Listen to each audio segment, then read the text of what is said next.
how are you today? Good. Excited?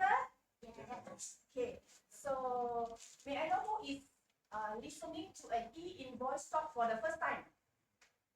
For the first time. Okay. Virgin. E-invoice virgin. Okay. About maybe 30 to 40% of the room. Okay. So, if you have attended an e-invoice talk before, you have attended one time? Put that ahead. One time. Attended before one time. One time.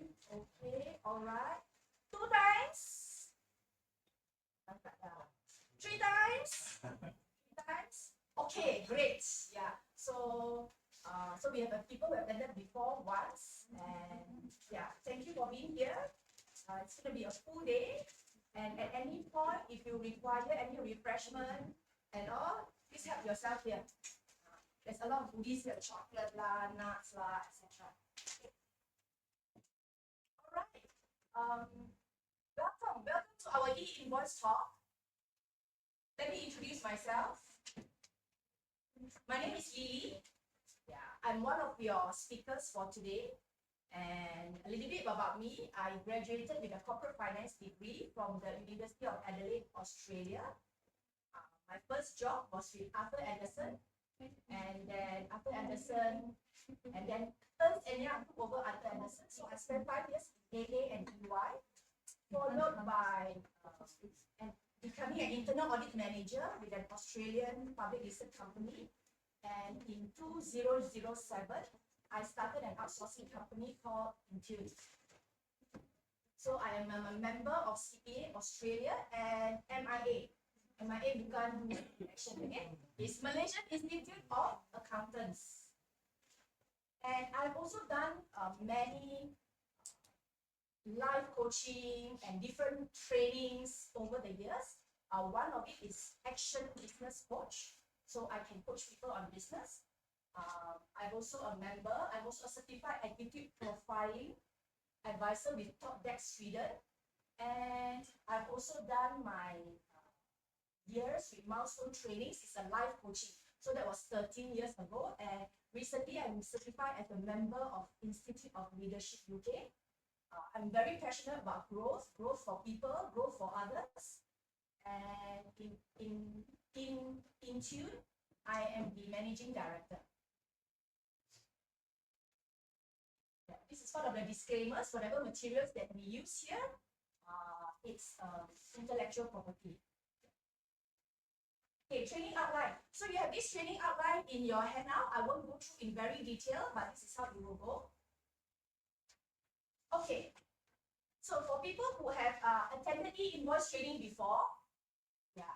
So what is the difference before and after? So let's start with some voice. No longer handwritten. No longer handwritten. Okay, no longer handwritten. Anything else? Never mind. Yeah, I tell you. Okay, generally, what is the difference before the e-invoice era and the e-invoice and the pre-e-invoice era is that prior to that, before e-invoice, if I'm doing business with you, okay, I am selling things to you. I want to give you an invoice, I want to give you a debit note, a credit note, I just give it to you, right? Okay. But after e-invoice is being implemented, whatever the accounting documents, the documents like invoice, debit note, credit note, it actually goes through the LHDN, or we call it the tax office, yeah, before it goes to you. So if I want to sell something to you, I want to give you an invoice. It will go to tax office to be validated, then it goes to you. So generally, this is how it works with the e-invoice. Okay. So what is e-invoice and what is not? So a lot of people have some misperception is that e-invoice is just a digital format, no longer written. So it is not as simple as that. So e-invoice is a file created in a format that is specified by the tax office. It's in this format and this format. If you don't know this format, don't worry. Yeah, I'm just giving you some information. And it is not just simply a PDF or a Word or an Excel. So it's not just simply a digital format, but in a format that is specified by the tax office.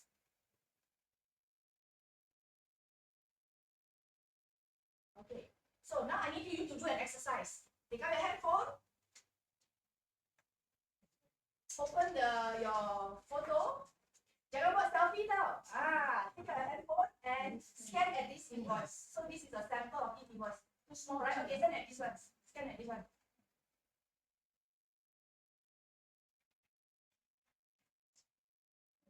Okay, and take a look. What is that? Are you able to log in? Yeah. Okay.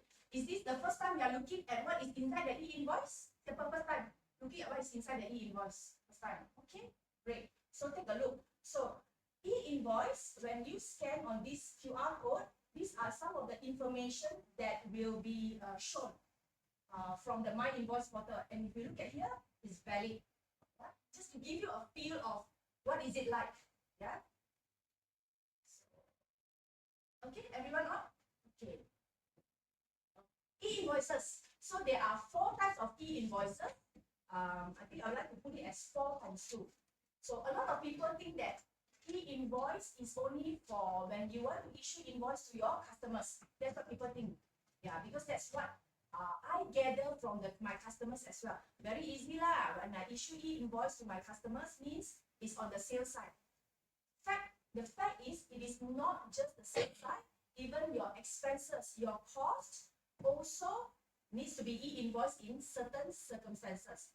So the 4 times 2 types of e-invoices are invoice, yeah, like your normal invoice when you give it to your customers, debit note, credit note, and refund note. Yeah. So refund note is not something which is commonly used, but in the e-invoice environment, if you want to process a refund, that means you return the money to your customers.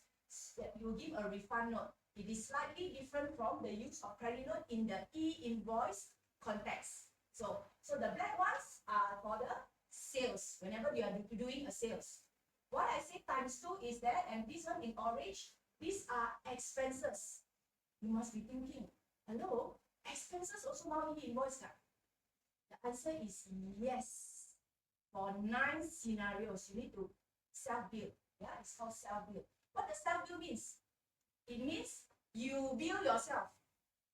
I sell you, I'm paying money to my supplier, I'm paying money to my vendor, I pay you money also, I must buat kerja to bill saya sendiri. Banyak kerja. Yeah. Pay money also must bill self. So that's what is called self-bill.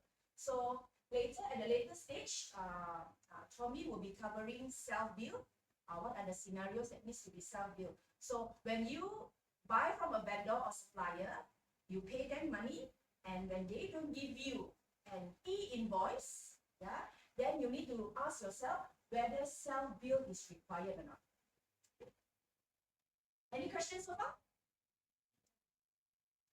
Okay. So an e-invoice, a very quick summary.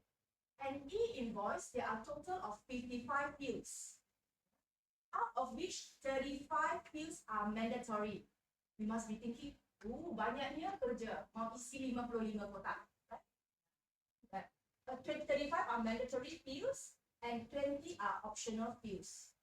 Don't get too overwhelmed by this. I think if you are using an accounting software, most of the fields are already available. And if you are already issuing invoices, some of this you are already doing it. Yeah. But what I want to highlight to you is because of e-invoice, there are so-called extra fields, new fields that you probably didn't use the last time before e-invoice. Now you need to take note and make sure it's in. One of it is tax identification number, or people call it TIN. If you always hear, okay, what's your TIN number, TIN number, TIN number. So that is number one, extremely important, extra information in the e-invoice era, TIN. Yeah. And then number 2, BRN, your business registration number. Business registration number. So we use the SFN new 12-digit business registration number. 1, 2, 3, 4, 5, 6, 7, 8, 9, 10, 11, 12. Yeah, that one. Okay. And then your MISC code. Okay. Who doesn't know what is their MISC code for their business? Okay. So if you don't know, then you might want to look into your annual returns. Your MISC code is in your annual returns. Yeah. NASI code is a 5-digit code. Yeah. It represents what kind of industry or nature of business that you are in. E-invoice version, type, number, unique identification number, and its product and services classification codes. So this is new to e-invoice. So as of now, there are 45 classification codes prescribed by IRB. So these are some of the new e-invoice fields that you require. Yeah. So in the e-invoice environment, not just you require to know your company's TIN number, your personal TIN number, also keep it somewhere in your handphone. You will require it when you request for a e-invoice. Your personal TIN number. So let me take you to an overview, a big picture of all this, how this e-invoice works. Yeah, we call it the 6 steps. A big picture, how it works. So, number 1. So when I sell you something, yeah, when I sell you something, I will be, if I'm registered, yeah, I will be issuing you an e-invoice. There are 2 ways that I can issue you an e-invoice. One, it's from the My Invoice portal, and number 2, it's from my accounting software, which is linked to IRB. We call it API. The words that is being used is API. So I either use my accounting software, issue e-invoice, macam like how you have been doing it now. Okay? Or I go to my invoice portal to issue. Yeah. So I issue you an e-invoice. So once the e-invoice is being issued, like I said, before it reaches your customer, it goes to tax office first. Tax office will do the validation. Check, valid ke tak? Yeah. So it is valid, and then the customer, you will receive a notification that is valid. So it will be sent through to you. Yeah. So you ask me send to IRB, IRB send to you. How fast is the process, or how long is the process? So it's a matter of seconds. Prepare invoice, send. Then you tunggu lah. 1, 2, 3, 4, 5, approved. Then it goes to your customers. Your customers receive a notification, and you will also receive a notification that the invoice has been validated by IRB. So that's 2. Okay. Oh, okay. I actually covered 2 and 3 already. Validation and notification. Yeah. So I also cover 4. Yeah. Then the e-invoice is shared to your customers. Yeah. Okay. Number 5, rejection. Later I have a slide on rejection. So I said to you, right? If you check the e-invoice and you do not agree with it, you can reject. Macam like usual, if your supplier give you an invoice, if any particulars in there is not correct, of course you kasih balik your supplier. Hey, something is wrong, please correct it.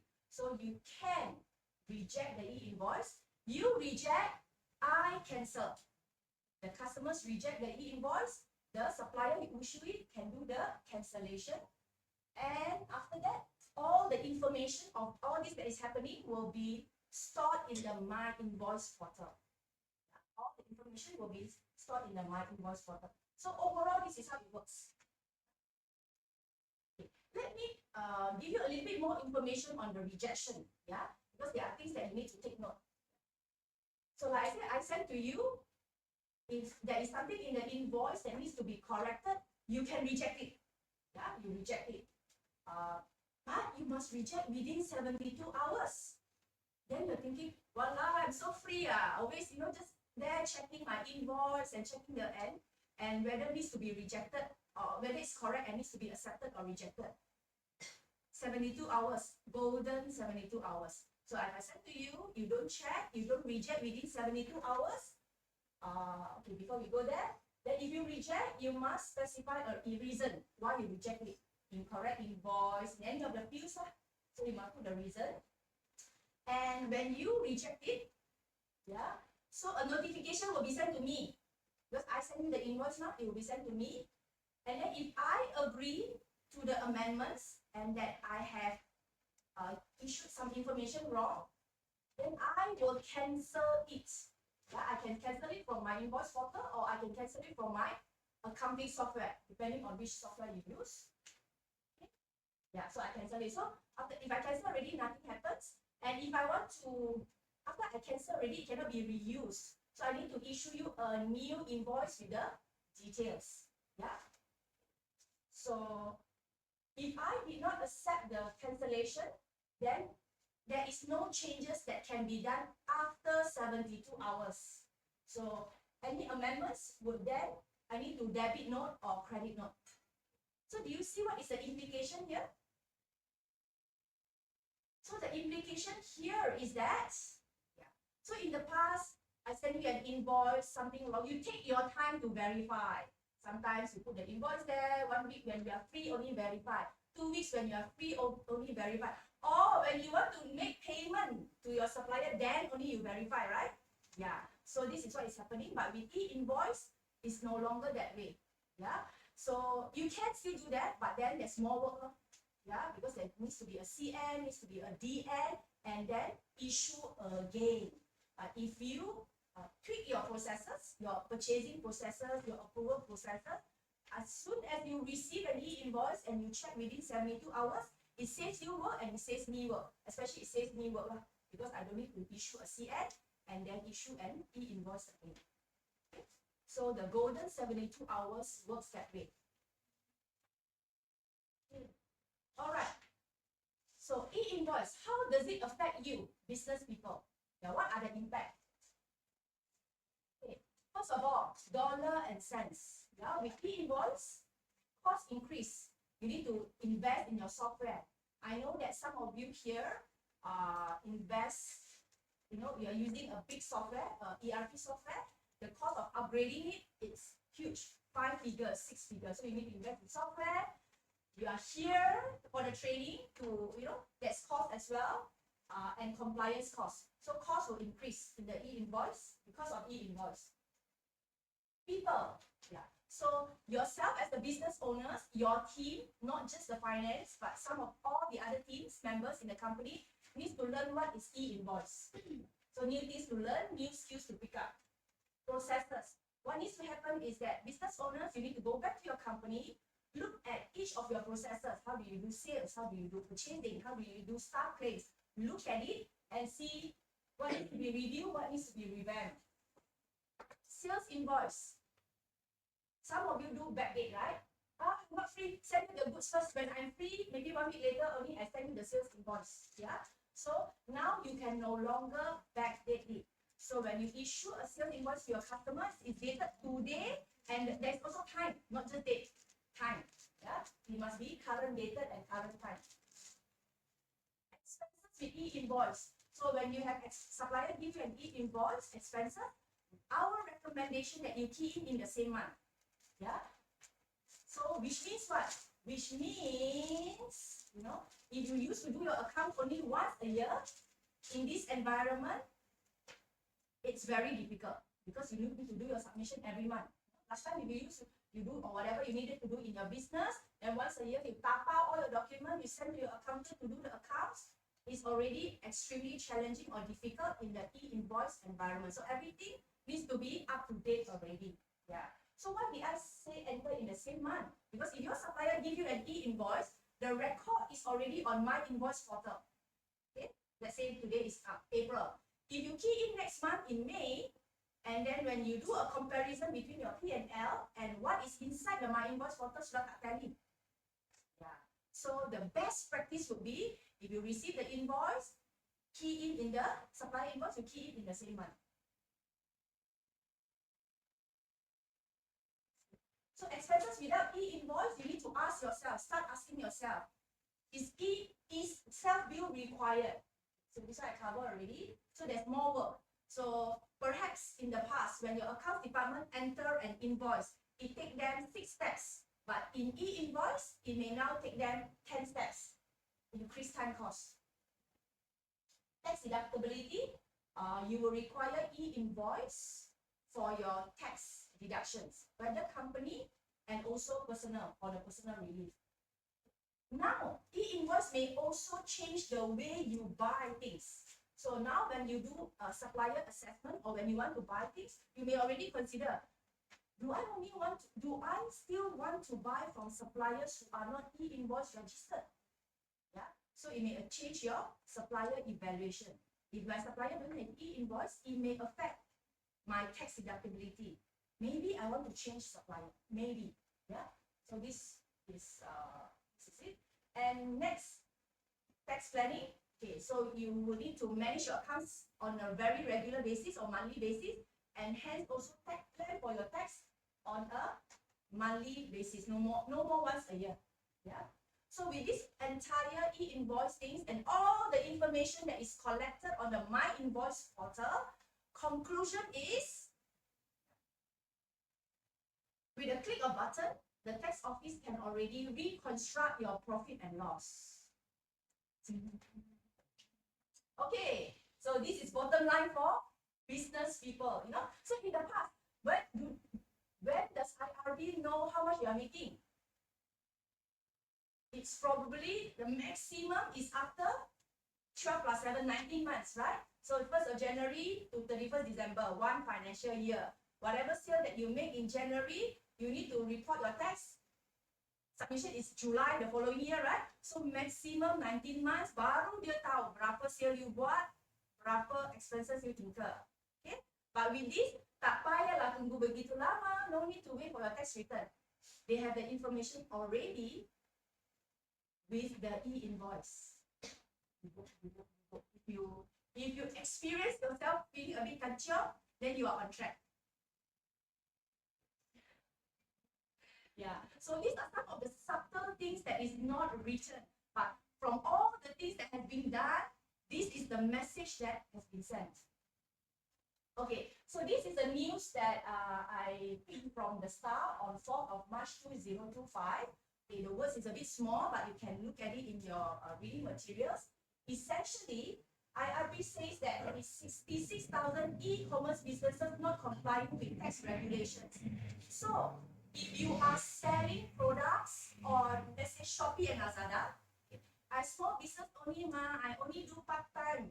Daytime, I got my full-time job. At night, if got people want to buy things, I just operate my shops part-time online.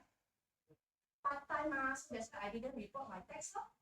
But those people who are actually doing e-commerce on platforms like Shopee and Lazada, all your sales figure already in My Invoice portal. That is why IRB is able to detect this figure. Yeah? When e-invoice was launched from 1st of August last year to now, and this is something that comes up. That means previously these merchants did not pay taxes, did not lodge their returns, did not do their CP tax estimation, and with e-invoice, all these people who did not submit tax or report tax already come up. You see how fast the information reaches the IRB? So this is the implication of e-invoice.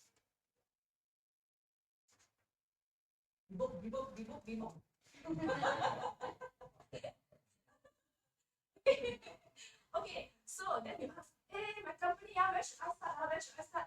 Oh, okay, so this is the timeline. Okay. So if you are the very big boys, 100 million already started. 1st of January already started. Okay. And then, so we are looking at this timeline that will affect most SMEs and even perhaps most of you here. 1st of July.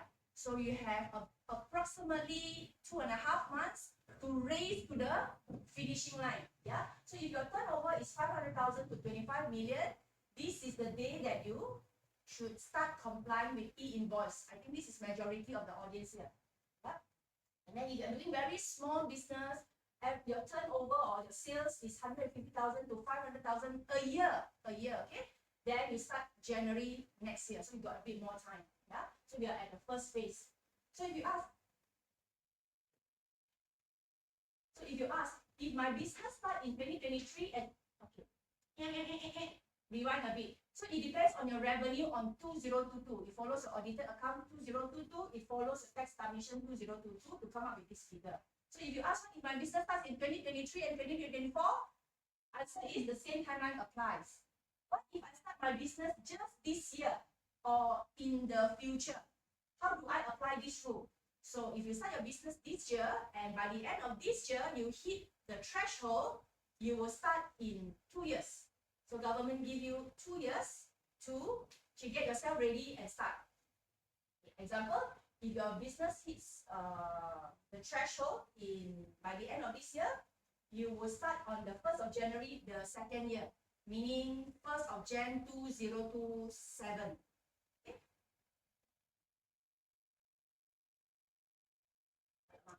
I don't want to let you relax, so I skip the relaxation period.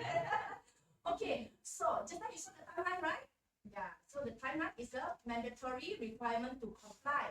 But government also kasih chance sikit lah. You know, we are all new in this, we are kelam kabut and all. So government, everybody got 6 months to relaxation. Yeah, but my personal recommendation is you comply full. Yeah, you comply full, meaning you do everything to comply by the timeline rather than relax lah. Because when you relax lah, the time will also catch up. Yeah, so if you 1st of July, if you need to implement, when you go full force and you implement it, you will find that by the end of the relaxation period, you are already very pandai. Yeah, you don't need to kelam kabut by then. So relaxation period means they give you relax on 4 things. Number 1, if your business is required to issue individual sales invoice or e-invoice, you can kumpulkan and buat 1 bulan sekali. We call it consolidated e-invoice. Okay, details will be covered later. And also consolidated self-bill. For example, in that month, I sell to 100 people, I need to issue 100 e-invoice, tapi with the relaxation period, I boleh buat 1 aja. Yeah. Next, there's a description field in the e-invoice. So during the relaxation period, you boleh isi whatever description that you want.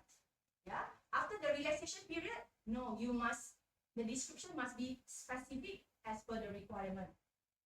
Number 3, what it means that during the relaxation period, if anybody asks you for an e-invoice, you can say, no, I'm not going to give you an e-invoice because I'm not ready yet. You can. Yeah, that's what it says. The last one is, during this relaxation period, kalau you buat salah, I tak punish you lah. That's what it means. That means if you don't comply or you make any mistakes, they won't penalize you, they won't fine you, they won't put you in jail. So this is what it means by the relaxation period. Relax on these 4 things. Again, my personal recommendation is comply full. Okay, so let's look at who is affected. Some of you think, my business, never mind, not my problem, other people's problem. Okay, so let's look at who is affected. So I would say that a general statement, everyone is affected. Tak boleh lari. Everyone is affected. No matter whether you are an association, even temple and churches, even if you are sole proprietor, all these lists, in whatever form you are, form of conducting your business or organization, you are affected. Whether you sell to business, you sell to consumers, or even if you do business with the government. So my general statement is everyone is affected. Okay, that's easier to do. Except for, it's easier to do that. Everyone is affected except for. Except for these 5 lah. Senang kan? Semua kena. Except for these 5. So, what are these 5? So, you see the following persons are exempted from issuing e-invoice, including self-bill e-invoice. Only 5. Foreign diplomatic office. Your embassies. None of you here, right? Individual who is not conducting business. Example, you are in employment. If you are in employment, you don't issue e-invoice. If you are not conducting business, you don't issue e-invoice. Number 3, statutory bodies. Yeah, statutory bodies. So in summary, it will be people like, who are actually collecting payment fee on behalf of the government, summons, compile, macam lah, parking saman, yeah, police saman and all that, authorities, government related, yeah. Mereka tak payah issue e-invoice, payah kerja, yeah. This is only for before 1st of July, so there may be some changes. Okay, this numbering. Yeah. International organizations. So there's a list of international organizations that do not need to comply with e-invoice. So who are they like? WHO, UNESCO, UNICEF. None of you here, right? Okay. Or taxpayers with an annual revenue of less than 150,000. If you are doing business, you are doing a very small business. Yeah. Your total sales for the year is only 150,000, which means about 400 over ringgit per day. Then they don't ask you to issue e-invoice or comply with invoice. Okay, so after reading all these exemptions, are all of you affected? I believe all affected. That's why you're here for the e-invoice training, alright? Okay, so let's take a look at how do we measure the 150,000 threshold. This one we have P1, 150,000, so how do we measure? So in summary, if you are part of a group of companies, that means you are the holding company, or you are a subsidiary, or you are a related company. Holding co, subsidiary, or related. Ini abang adik mah, ini bapa and mak. As long as one of them is more than 150,000 and required to comply with e-invoice, satu kena, semua kena. So that's the summary lah. If one part of this group is needs to implement e-invoice, everyone else in this group needs to implement. That's the summary.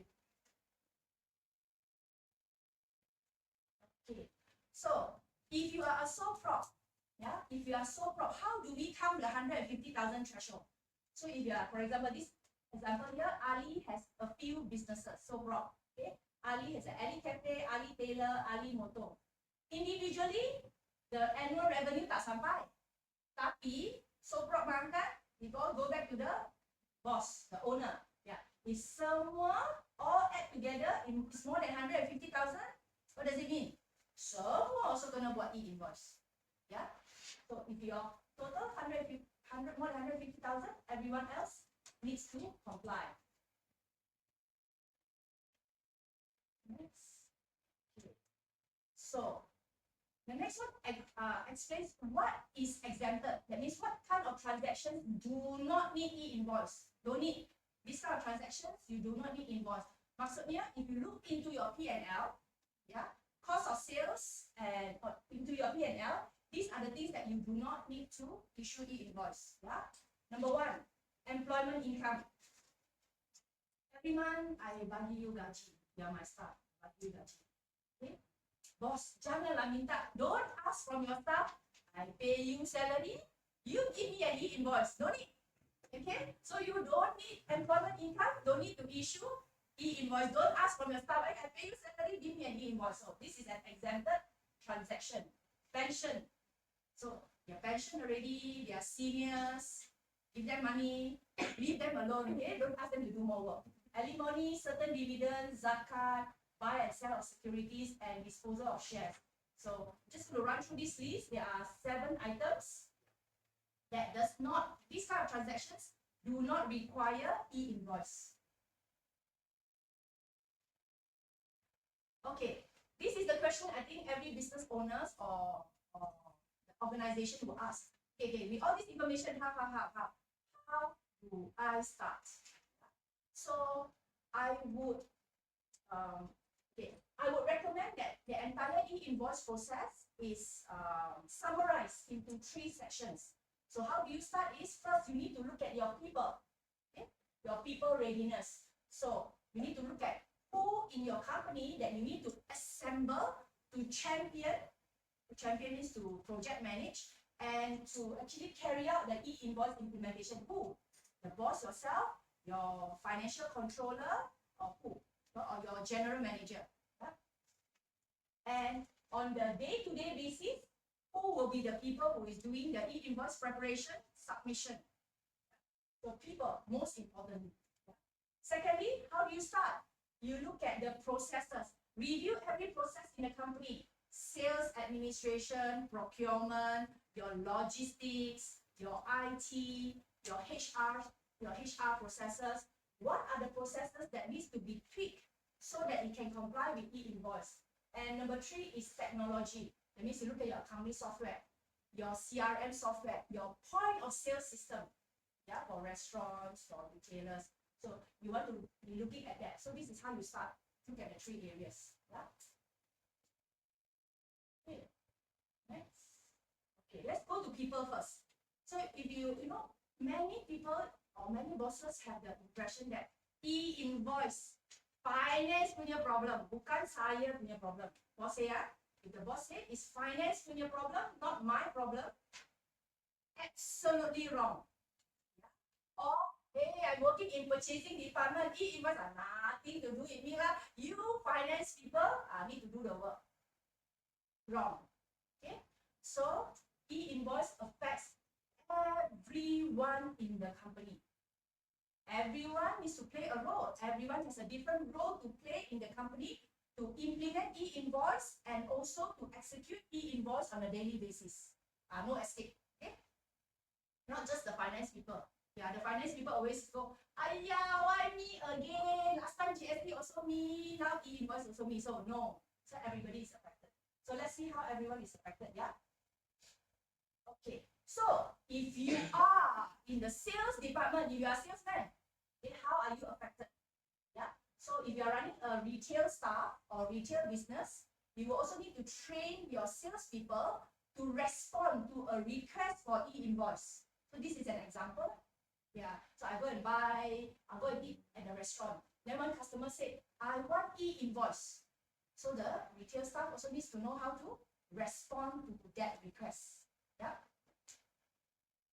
Finance, of course, finance will take a big part of it. So we need to train the finance people how to issue e-invoices, what are the criteria, what are the classification codes to put in your sales e-invoice, and also your self-bill. Yeah. So finance staff needs to be aware of all the compliance requirements, when are the deadlines, etc. Purchasing, how does it affect purchasing? So one of the possible workflow that I see is that the purchasing department must be trained on how to see the invoice from suppliers and check whether valid or not. So one of the steps in your three-way matching of PO, DO, and invoice require to check whether the e-invoice actually valid.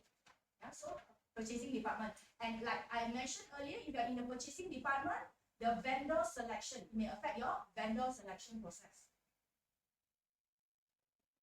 Yeah, from logistics and procurement, what type of invoice to get from your suppliers, and it affects all the staff. So it changes the way or the document required for you to make a staff claim or a payment on behalf of your company. So there needs to be a tweak in the staff claim workflow. And let me see. Yeah, so the HR department will be involved in checking and ensure that the staff claim has all the proper documents. Okay, so we take care of the people. Yeah, we train them. We make sure that they know what to do in terms of e-invoice. Now we look at the process. Okay, so these are some of the things that you will need to review and revamp in your company processes. Sales, current date of e-invoices. So if your business has a practice to backdate your sales invoice, now you will need to review that. It needs to be current dated and current time. Number 2, internal approval required before e-invoice is being issued. So last time, you may allow your salesman to issue the invoice to the customers directly when they make a sale. Sell something, just issue the invoice to them. Yeah. But in e-invoice, you may want to consider the invoice needs to be approved internally first, maybe by somebody more, your supervisor, before it's being sent to your customer. You may want to look at that. Because of cannot amend, you can only reject and cancel. Yeah? So you may require internal approval first before an invoice is sent to customer.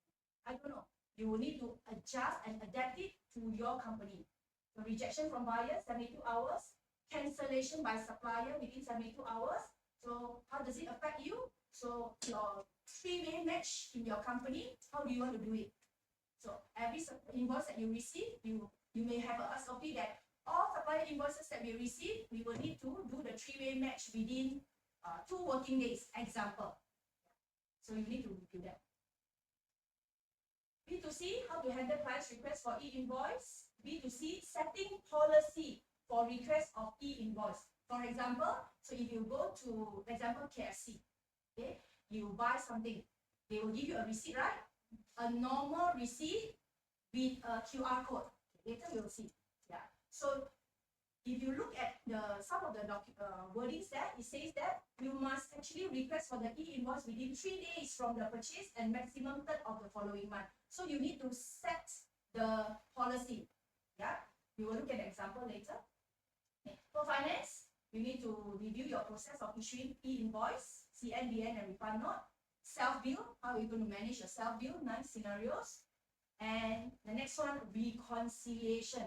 Like I mentioned earlier, you need to take a look at what are all the information in my invoice portal, your information in your post system or e-commerce you are selling on Shopee and Lazada, and your accounting system. Possibly a three-way recon will be required at the end of the month. My invoice portal, all your other platforms or POS system, and your accounting software. Yeah, so you need to know what we have missed out and all, a recon. Okay, how to submit the console e-invoice, which day, what is the review process internally, what are the general team and product service classification codes to use, so your finance needs to be trained. Okay, purchasing. Turnaround time to perform a three-way match. Mentioned earlier. With e-invoice, who is going to scan the QR code and check that it's valid? Don't scan the QR code and it's something else. Yeah, it could be. If you scan the QR code, then the Mickey Mouse picture comes up. So don't take it for granted. So somebody needs to check the validity. Self-bill, want to ask your supplier, or maybe you want to implement a chop on all your supply invoice. So some of you still running the manual one, you chop, sometimes you sign off, right? After you do the three-way match, you may want to design a chop to see e-invoice verified, yes. But self-bill required, yes, no. If self-bill required, what kind of classification? So you may incorporate a chop into your three-way match process. You may. And check. Who do I buy from? Who should I buy from, etc. Yeah. For HR, you need to start looking at your employee handbook, the policies to cover employment benefits and payment on behalf of employer. Employment benefits. So if you're like gym membership, health membership, golf membership, all these are benefits for your staff. If you want to look into that and update your handbook, and payment on behalf. If I actually incur an expense on behalf of my company, what is the policy? The process needs to change.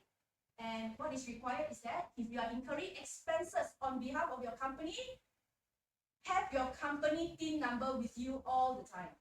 Yeah, this is the information that's required. Okay, next. IT department, apa kerja mau buat? What do you need to do? So you need to assess which software do you want to use to issue e-invoice. Whether you want to use your POS system, whether you want to use your CRM system, you want to use your accounting system, or you want to use the My Invoice portal, which I personally don't recommend. Yeah, you will be double work. Assess your system readiness and liaise with your software vendors. Ding dong, your software vendors, how to implement, how to use, etc. Yeah. So these are some of the processes that needs to change. So prior to the mandatory compliance on 1st of July, all this work needs to be done. Semua kerja ini mesti sudah siap. Okay, so this is just a sample or list of the product and services classification code. Yeah, so this is the extra piece of work that needs to be done. Extra. That means in the prior to this for accounting, you don't need this, but now you need to learn this up and actually input in one of the fields. Yeah. There are 45 classification codes for now. So you need to know, you need to learn it up. Okay, so the third thing on how to start is technology. Okay, how to submit e-invoice. Like I mentioned earlier, you can do manual submission through LHDN portal, or you use your software, accounting software. Software API API. Yeah, API. So software ERP, accounting, POS, or CRM. You have two options lah. Whether you want to do personal recommendation, use this lah. Yeah, don't make your life difficult lah. This one. Otherwise, you have double work and the reconciliation may not tally. So personal recommendation is make sure your accounting software is e-invoice compliant and you can issue from that. Okay, so if you look into your software, get your IT department to assess whether your accounting software is e-invoice compliant. So where to check? If you go to the MTech portal, it is linked. You can see what are the accounting software or solutions that is already accredited by MDEC as e-invoice compliant. So as of, so you can go to this link to check MDEC, this link. So for some of the software, they may have submitted for accreditation, tapi belum approved, not yet approved. Some already accredited means there's already approved. But this is good to use. If you too much work for you to go and check, just pick up your phone, call your software vendor. Hello, is my software ready for e-invoice? Okay, that's the shortcut way lah. If you don't want to check on the MDEC website whether your software is ready. Getting me? Okay, so I'm just going to give you a little bit of preview of what it looks like in the My Invoice portal. So whether or not you are going to use a accounting software to issue or you're going to use My Invoice portal, yeah, it's also important to learn what is inside there. So once you log in, it looks like this, the welcome page. If you are doing manual submission, you need to choose the type of invoice. Just now I said 8, right? 1, 2, 3, 4, 5, 6, 7, 8. You need to choose what is it. And then the document version. Okay. And step by step on how to create an e-invoice. You need to put in your e-invoice code number, date, time, and all that. So you see got 1, 2, 3, 4. 4 steps or 4 tabs to fill out all the information. Okay, I think at the later stage, the speakers will cover in much more detail on the e-invoice portal and how to use it. So this is just an overview.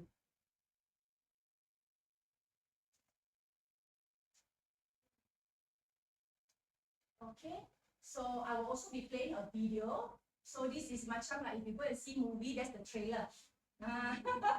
So play a video from the IRB website about how to get the sample reports in My Invoice portal. Yeah, enjoy the trailer.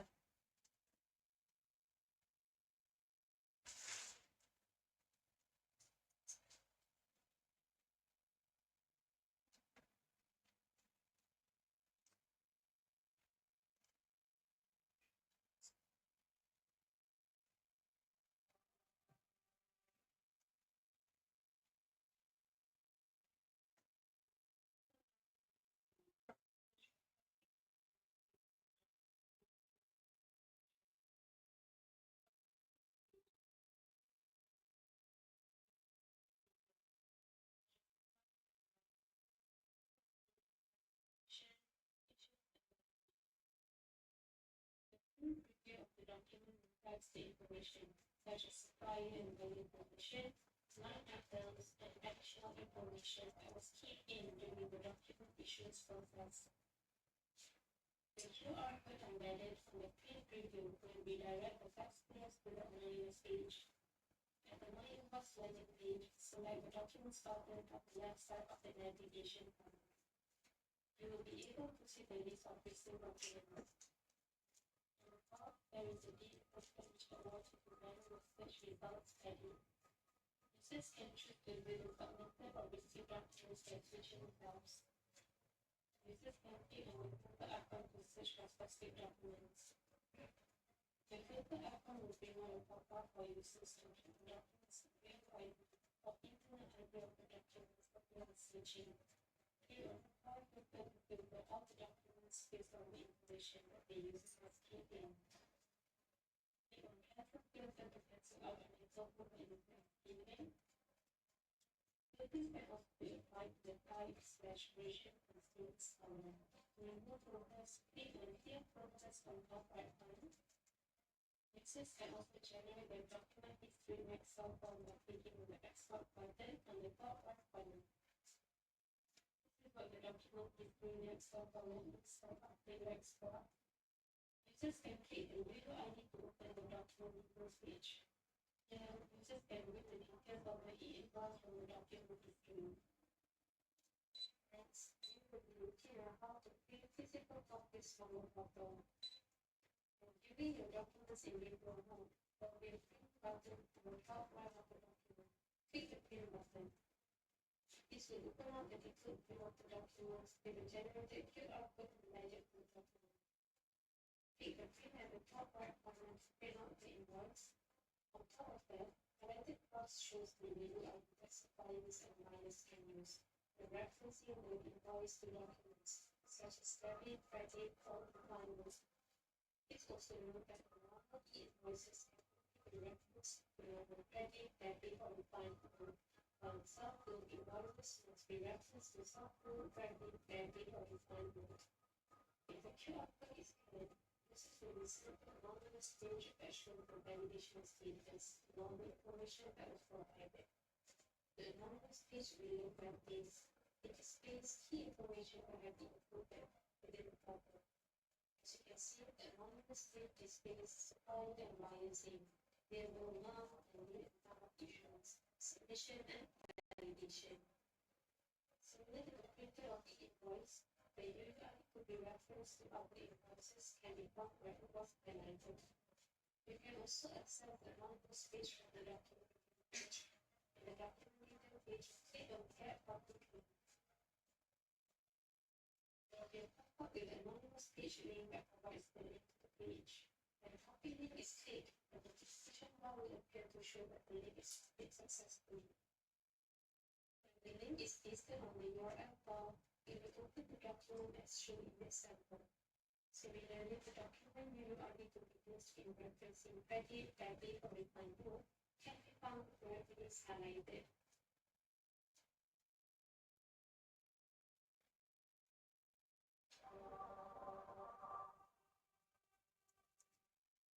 Here's how I got my Alamak. Actually, I'll do something about this, okay? Okay, so for now, let's take a short break. Yeah, a short break. Then we'll continue with the next session. Yeah. So the washroom is all the way to the back. You see me sudah full, you can go to the other side. So this is a new wing, old wing. So yeah, you can take a break. 5 minutes break starts now.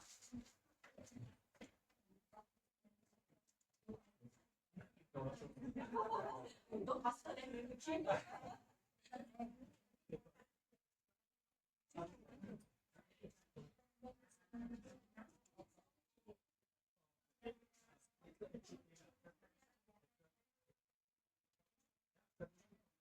Yeah, sure.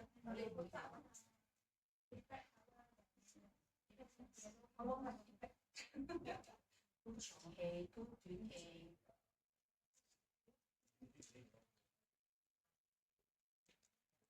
Sometimes I forget which the first session is 1 hour, then we break, then 30 minutes.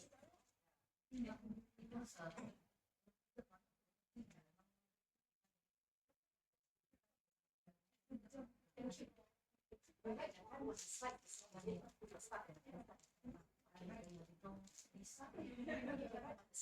and thank you. Let me know whether it works or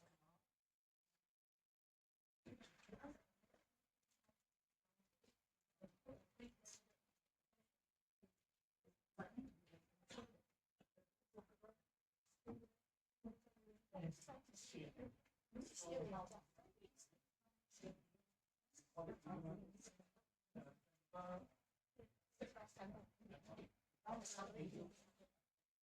Also need to incorporate into the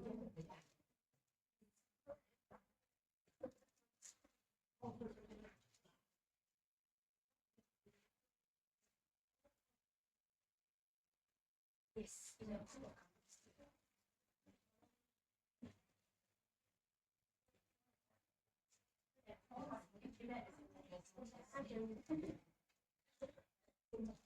apa kena semua kena.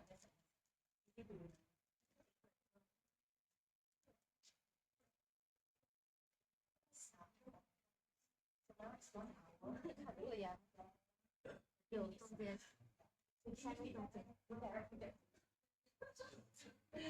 My language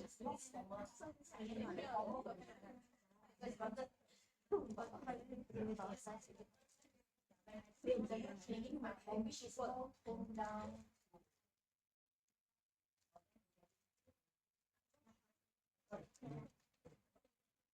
I mix up professional because some crowd are all the so I will mix up. With my staff, I'm very late. Yeah.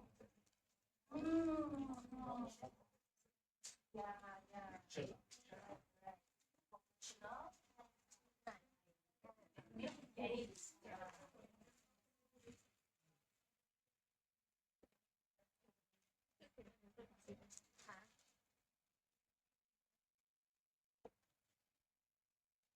one month, right? No, last time in the whole movie that your five people go around and sell. Okay, this part is not part of the. This is just for here, not part of the. This is my fault. I'm very not. Ready, Nick? Malu tadi tak dapat. Charlie, you want?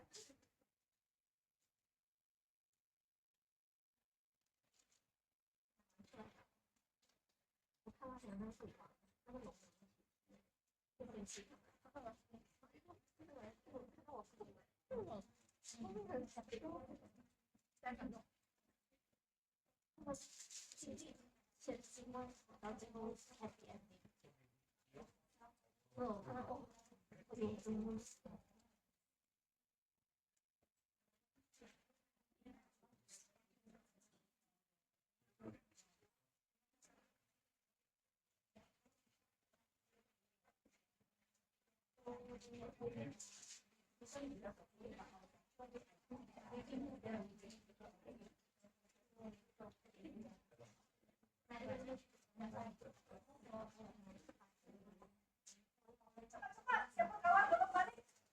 Bawa mereka balik sini. We need to do kereta api express.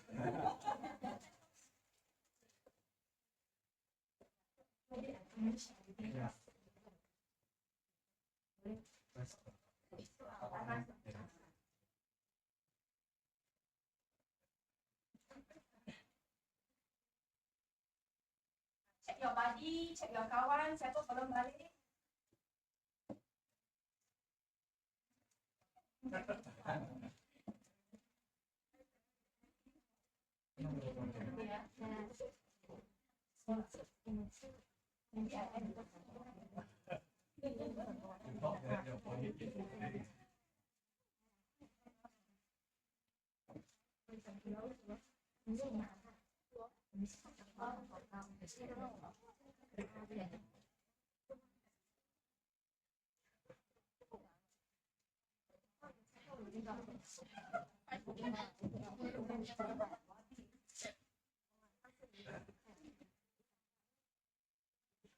Okay, sambung semula. Okay. So the next part that I'm going into is proof of income. Okay. Proof of income, if you want to put it in very layman language, is your sales process. How do we manage your sales process? Proof of income, the sales cycle. So in the proof of income or your sales cycle, the first thing you as the business owner needs to do is identify which category you fall into. Whether you are doing a B2B business, for example, InTune, we serve businesses, so it's a B2 business kind of business, okay? So, or you are selling to government, B2G. So I know one of my clients here, they provide security guards to schools. Yeah, so it's B2G. B2C, business to consumers. If you open restaurants, you sell clothing, etc., you're selling to end users, customers, so it's B2C. Because the treatment for e-invoice is different in these different categories. So for B2B, you will need to issue individual sales e-invoice, meaning for every client that you need to issue one by one, individual e-invoice. Accounting firm, architect firm, engineering firm, example. B2G, no need to explain. It's also individual for every sales transaction that you process, satu-satu. Yeah. So if that month you've got 200 sales transaction, you will need to issue 200 e-invoice, sales e-invoice. B2C. So B2C, you can issue a consolidated. Consolidated means you kumpulkan semua, you buat satu. Or you kumpulkan semua, you buat dua at the end of every month. Just imagine if you have restaurants, one day how many people walk in, if issue one by one, right? Tak payah buat restaurant business already. Every day just issue e-invoice, okay? So it doesn't make sense. So for B2C, you can kumpulkan and issue at the end of the month. Yeah. So you will require to provide individual e-invoice upon request from buyer. So what it says is that if you are in the B2C business, default, you do not need to issue an e-invoice to that person unless your customer require one. So the scenario that your customer will require one is perhaps she is incurring on behalf of the company. Katalah you take your client to go out and makan. Okay, so that makan bill you want to claim back from your company. So that particular one, then you will request an e-invoice from the restaurant. So this is what it means. So B2C, if you sell via e-commerce and e-commerce platform, example, you're selling via Shopee and Lazada, that this is B2C. Again, you do not need to issue it to your end user because Shopee and Lazada will issue on behalf of you. Okay, that's why it goes back to the news system. Remember the Star News? So what happened is that Shopee and Lazada or the e-commerce platform will issue the individual e-invoice on behalf of you. And report the income made by merchants and service provider. That means the Shopee and Lazada report you that how much you are selling.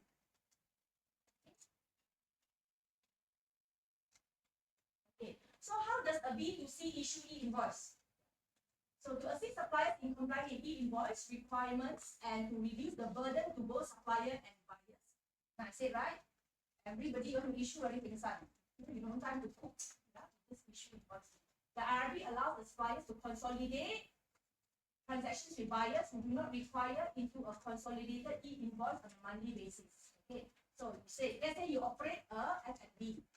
So there are two types. The buyer requires an e-invoice and the buyer must request, and within 7 days, calendar days, at the following month, 7 calendar days, not 7 working days. So whether it's Raya ka, National Day ka, Merdeka Day is also counted. Okay, then you 7 calendar days of the month end. So if your buyers do not require an e-invoice, business as usual, you give them a receipt. You give them a receipt, normal receipt, same as your current practice. And end of the month, you issue a consolidated e-invoice. Okay? So normal invoice would not be required to be submitted to IRB. Issue consolidated. Whichever customer that need an individual e-invoice, you bagi dia. So that's what it means. And are you getting me or am I confusing you? Faham? Faham angkat tangan ya? Okay, case studies. ABC, F&B, customers coming to eat, I don't need the e-invoice, normal receipt, kumpulkan all the receipt or all your sales transactions sebulan sekali, so customer comes in, I need to issue an e-invoice because I'm incurring on behalf of my company. I'm taking my client for a makan. Then you issue an e-invoice, validated e-invoice to them, and you actually give your customer a copy of the validated e-invoice. The technicality on how is it done, we will cover at a later stage. Okay, now to do some exercise. Okay, now take out your handphone. Your most favorite item, handphone. Scan. Then this. Okay.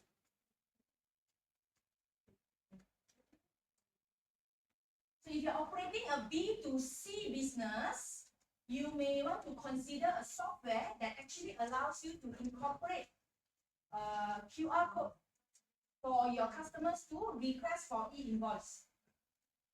So you actually take to this page, betul tak? Are you seeing this? Are you seeing this? Okay, then you need to fill out all the details. That's why I said that it's extremely important that you have your TIN number with you. So one of the columns, one of the quota, then you need to fill in your TIN number. Okay. So that is from Big Yen. I went shopping in Big Yen. So if you are for a staff, you have a staff or company, this is the extra work you need to do if you buy something on behalf of your company and you want to claim back. So have your company PIN number ready with you. Okay, this is another example. Popular. You take out your phone again and scan. Are you able to go to the Popular punya bookstore web page?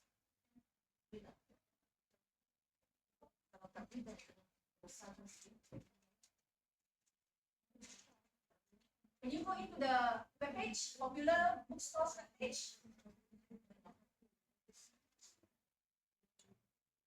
Cannot. Oh, cannot go in. So one of you say cannot go in. Some can, but very slow. Oh, very slow. Okay. So if you're running a B2C business, you might also take a look at the link whether works or not. Is it fast? Is it slow? Yeah, for people to request invoice. Okay. Boleh? Boleh, okay. So yeah, so you can actually request for your e-invoice this way. Okay. Remember just now I talked about some policies that you need to consider and set. Okay, read this one. Request timeline. Start date. Next day after your purchase. Last date. Fourth calendar day of the following month. All requests must be submitted within the time frame. Remember earlier I talked about you got to set this policy because the requirement to submit consolidated e-invoice is when? 7 days of the next month. So you need to set this policy such that whoever wants an individual e-invoice, cepat-cepat request within the timeline. Otherwise, you would have consolidated it and submitted to IRB. They say, sorry, too late already. Yeah. So these policies must be set and must be incorporated into your receipt. So if I just rewind a bit, okay. So if you look at big weekend, so what does it say? So this whole big weekend punya policy is e-invoice within 3 days after purchase. So popular, very strict. If you want your individual invoice, 1 hari saja. Okay, you can request the next day. So it says 3 days after purchase, any e-invoice request above the mentioned date will not be entertained. Yeah, entertained. So you need to set this policy if you are operating a B2C business. Okay. Get a feel of how a B2C business works. Okay.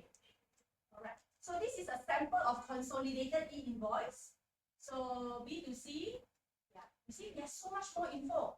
Supplier team, supplier registration number, supplier SSP number, MISC code. So remember just now I said all the new information, new fields for e-invoice. MISC code also must have. Business description, buyer's fee. If you are buying, you need to key in your PIN number. If you are individual, you need to key in your individual PIN number. Buyer name, blah blah blah blah. Okay. All the e-invoice punya details, which version, what is the unique identifier number, etc. And you look at the console e-invoice.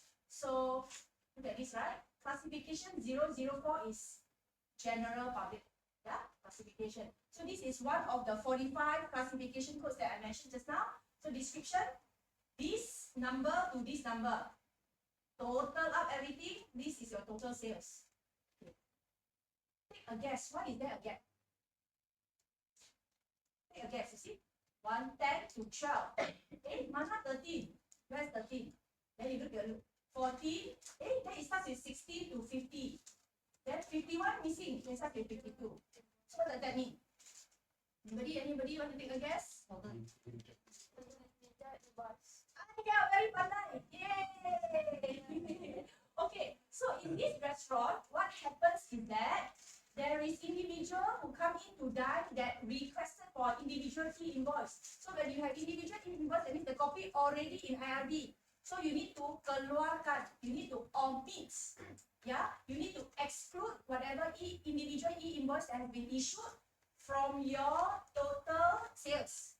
Kalau tak, it's already double. Yeah, so whatever individual e-invoice that has been issued, you omit it. That's why it's presented this way. Okay, you get me? Yeah, so control e-invoice may not be just one line, it could be different lines, omitting whatever that has already been submitted. Okay? Yeah, submit by 7th the following month.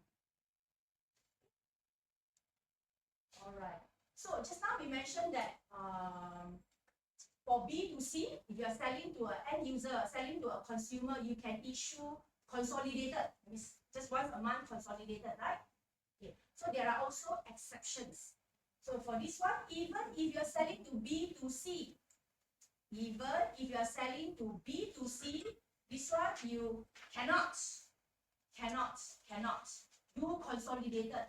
You must do individual.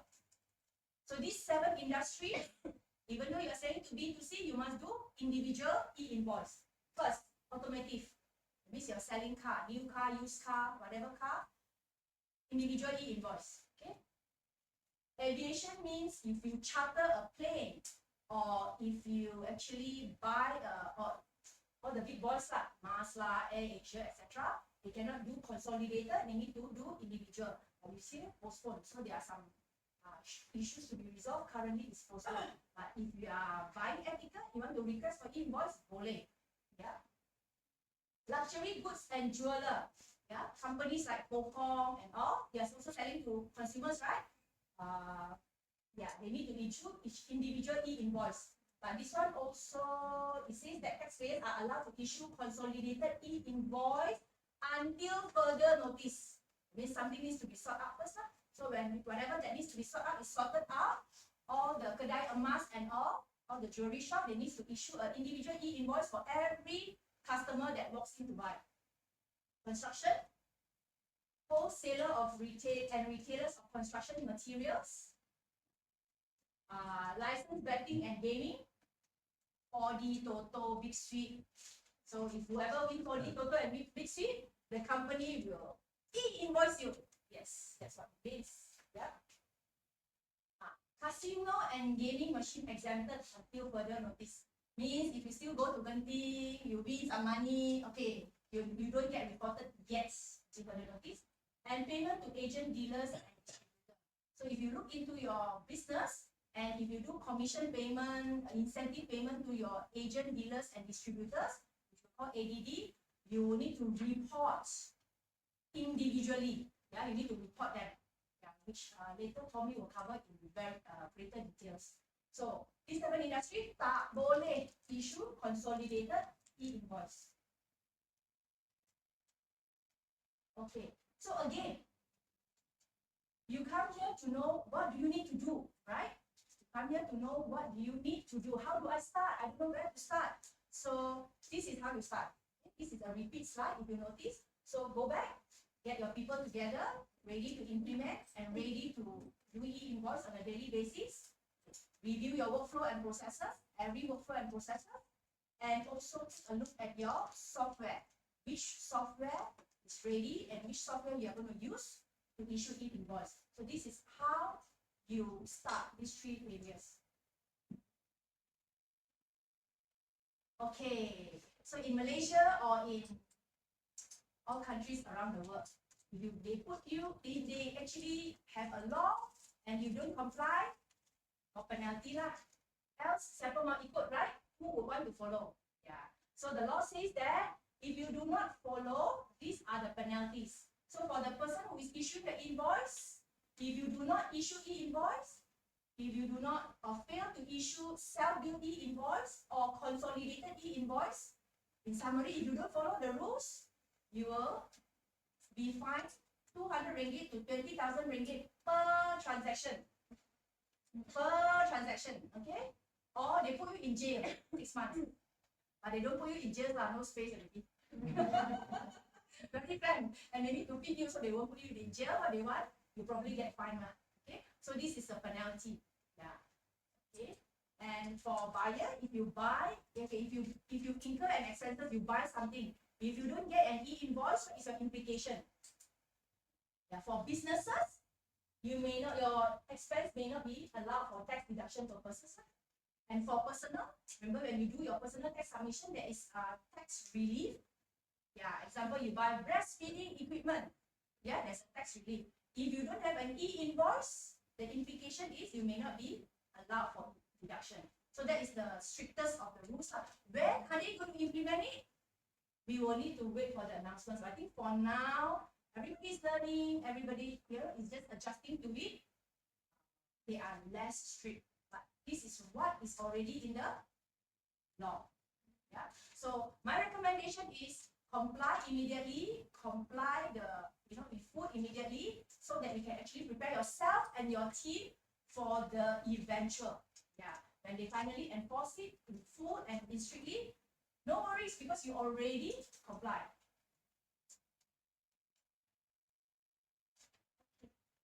Okay, that's all for my session. Now I'm going to hand over the baton to to my co-trainer Tommy. Please welcome Tommy.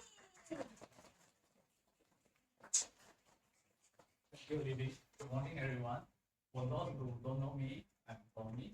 And professionally, I'm a licensed tax agent. So I believe by now you will have a brief understanding on what is e-invoice, right? The general concept and the 6 steps of how to issue e-invoice. So today my focus will be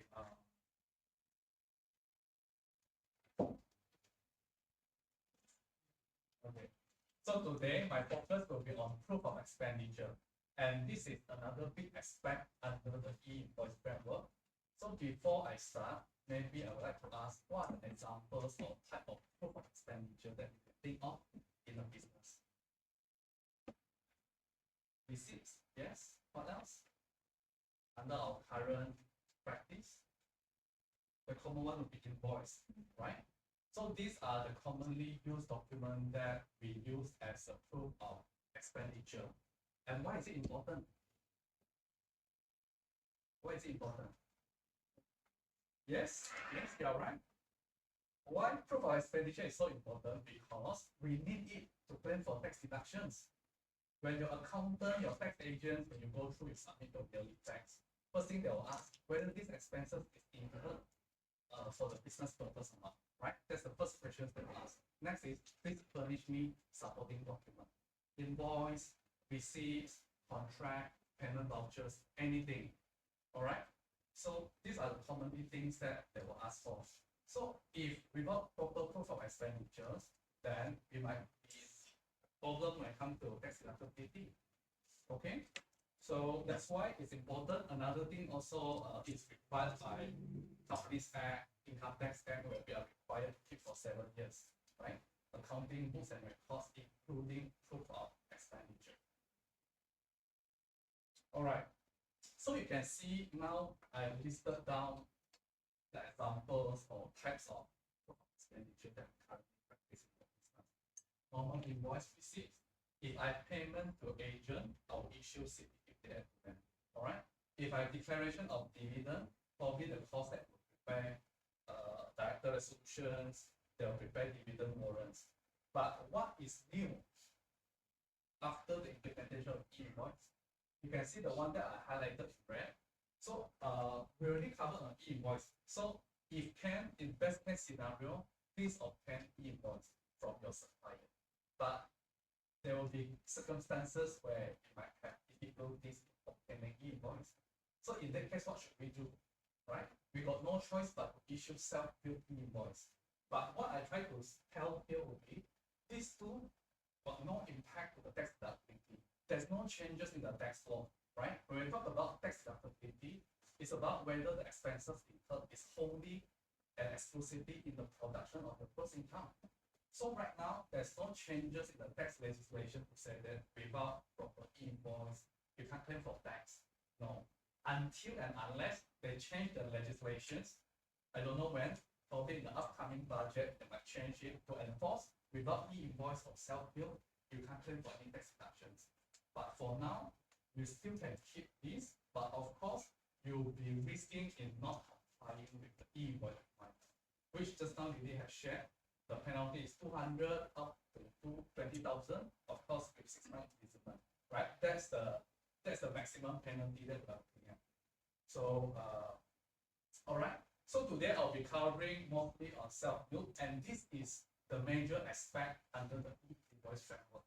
And this is also an area that's concerning for most of the business owners, right? When I talk about business, it's about profit, it's about cash flow, and also tax payment, because tax payment indeed, in fact, affect my cash flow, right? So that's why it's important for us to understand under what circumstances should we issue self-billed invoice. And later part also we're covering on the employment benefit and expenses incurred on behalf of employee. So these two are actually closely related. They are quite similar. You will see in details in a moment. All right, self-billed invoice. So under current practice, when we buy things, when we buy goods or services from our supplier, typically what we get, supplier invoice, right? So we'll get the goods or services from the service provider. And once we got it, we found it and make payment. And that will be used as our proof of expenditure in our business. But under e-invoice era, again, if we are unable to get e-invoice from the supplier, what should we do? That's when self-bill actually comes in to replace that so-called unable to get invoice circumstances. So you can see the roles and responsibility of on the issuance of invoice has actually reversed. Under normal circumstances, supplier is the one issuing the invoice. But right now, buyer, right? Buyer is the one who should be issuing the self-bill to themselves as their proof of expenditure. And they should also share a copy with the supplier as their proof of income. All right. So of course, we can't use it in all transactions. There are 9 prescribed circumstances where sales bill will come into play. All right. So when we talk about sales bill, which party is the focus area? It's always the buyer, right? Why? Why buyer is the focus area? Number one, buyer will be the one that assuming the role of the supplier. They need to issue self-bill. What if you are at the other end of the transaction? You are the supplier. Do I issue e-invoice? Do I? The answer is no, right? You get a copy of the self-bill from the buyer, the payer. You don't issue e-invoice, right? Because when the buyer issues self-bill, automatically they already reported your income to RB in the My Invoice portal. All right. So if I issue e-invoice again under My Invoice portal, it will be duplications already. It will be duplication of sales. So bear in mind, under these 9 circumstances, we the supplier, if we are on the side, we are the supplier side, we are not required to issue e-invoice. Okay. So maybe we take a step back. Let me ask you these questions. Why in the first place RRP actually came up with this idea of self-bill? What's the reason? What's the reason they do that? Because me as an auditor, I love to find out what's the reason behind, what's the logic, right? So now I'm asking you, why in the first place RRP actually designed or came up with this mechanism of self-bill? What are they trying to achieve? Anyone would like to share? Of course, first one will be if I'm transacting with individual or person who are not conducting business, imagine it will be difficult for them to issue me invoice, right? So under those circumstances, I got no choice but issue me myself self-bill, right? And I report their income to RRP. And me myself, I keep it as my proof of expenditure. This is one of the reasons. Second, and I'm dealing with foreigners. So when we're dealing with foreigners, do you think they even care about your Malaysian invoice requirement? Because in their local country, they have their own invoicing requirement to meet, right? So for them, it's business as usual. I just give you my normal foreign supplier invoice, correct? So for you, under the invoice requirement, you got no choice. I have to issue self-bill. That's number 2. Number 3, I think this is the most important one. Why? If you notice, these are the group of people, potentially, they are not declaring taxes, they are not paying taxes. Now we are under this self-declaration system, where all the taxpayer will declare voluntarily how much is our tax income or tax return, and we pay for it, right? It's on a voluntary basis. So they notice a lot of people actually making sales, making profit, making income, but no one actually declaring proper tax and pay tax to RRP. So with the implementation of e-invoice, everything becomes transparent again. Okay, now they say, fellow supplier, you may not do anything. Let the buyer do the job for you. They will do self-bill. They will do self-bill on your behalf. All right? You as the supplier, you as the seller, you do nothing, you just get a copy of the self-bill form. Who are these people? They're not paying taxes. Just now Lily mentions there was 66,000 of online merchant. How they flag, how they get all this number? Because Lazada, Shopee, TikTok, they actually declared and reported your income to IRB straight. You as merchant, you just sit back, relax, do nothing. They'll report for you. So when they tell you your TIN number, hey, how come this individual ABC, you are not submitting tax return, you are not paying taxes? So that's why this will be a risky group. This will be the next prime target by IRB to look for when it comes to tax audit, tax investigation. All right. So let's go through this list. First one, payment to agent, dealer, and distributor. Second, I mentioned already, importations of goods or services from foreign suppliers. I buy things from foreigners. Okay. Number three, profit distributions. This one will be related to company declaration of dividend. But I know now probably 99.9% of the are under single tier system. What single tier system means? Basically, whatever declaration of profit, dividend out of the company will be tax-free in the hands of the shareholders. Okay, so this will be one of the exemptions when it comes to self-bill. But what's the logic behind? End of the day, IRB want to know where you get all the money from. How can you invest in a company when the company declares dividend, you get the money? So in the first place, you have to invest into the company first, right? To become the shareholder. So they want to track where is your sources of income.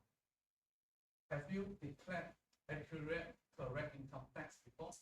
Have you paid all your tax due? Got it? You see what's the real reason behind they doing all this? E-commerce, that's what I mentioned already. Seller do nothing, let the platform operator to do self-bill, declare your profit then. Payout, okay, this will be currently KIB. It's not related to SME. It's mainly being the one that running casino.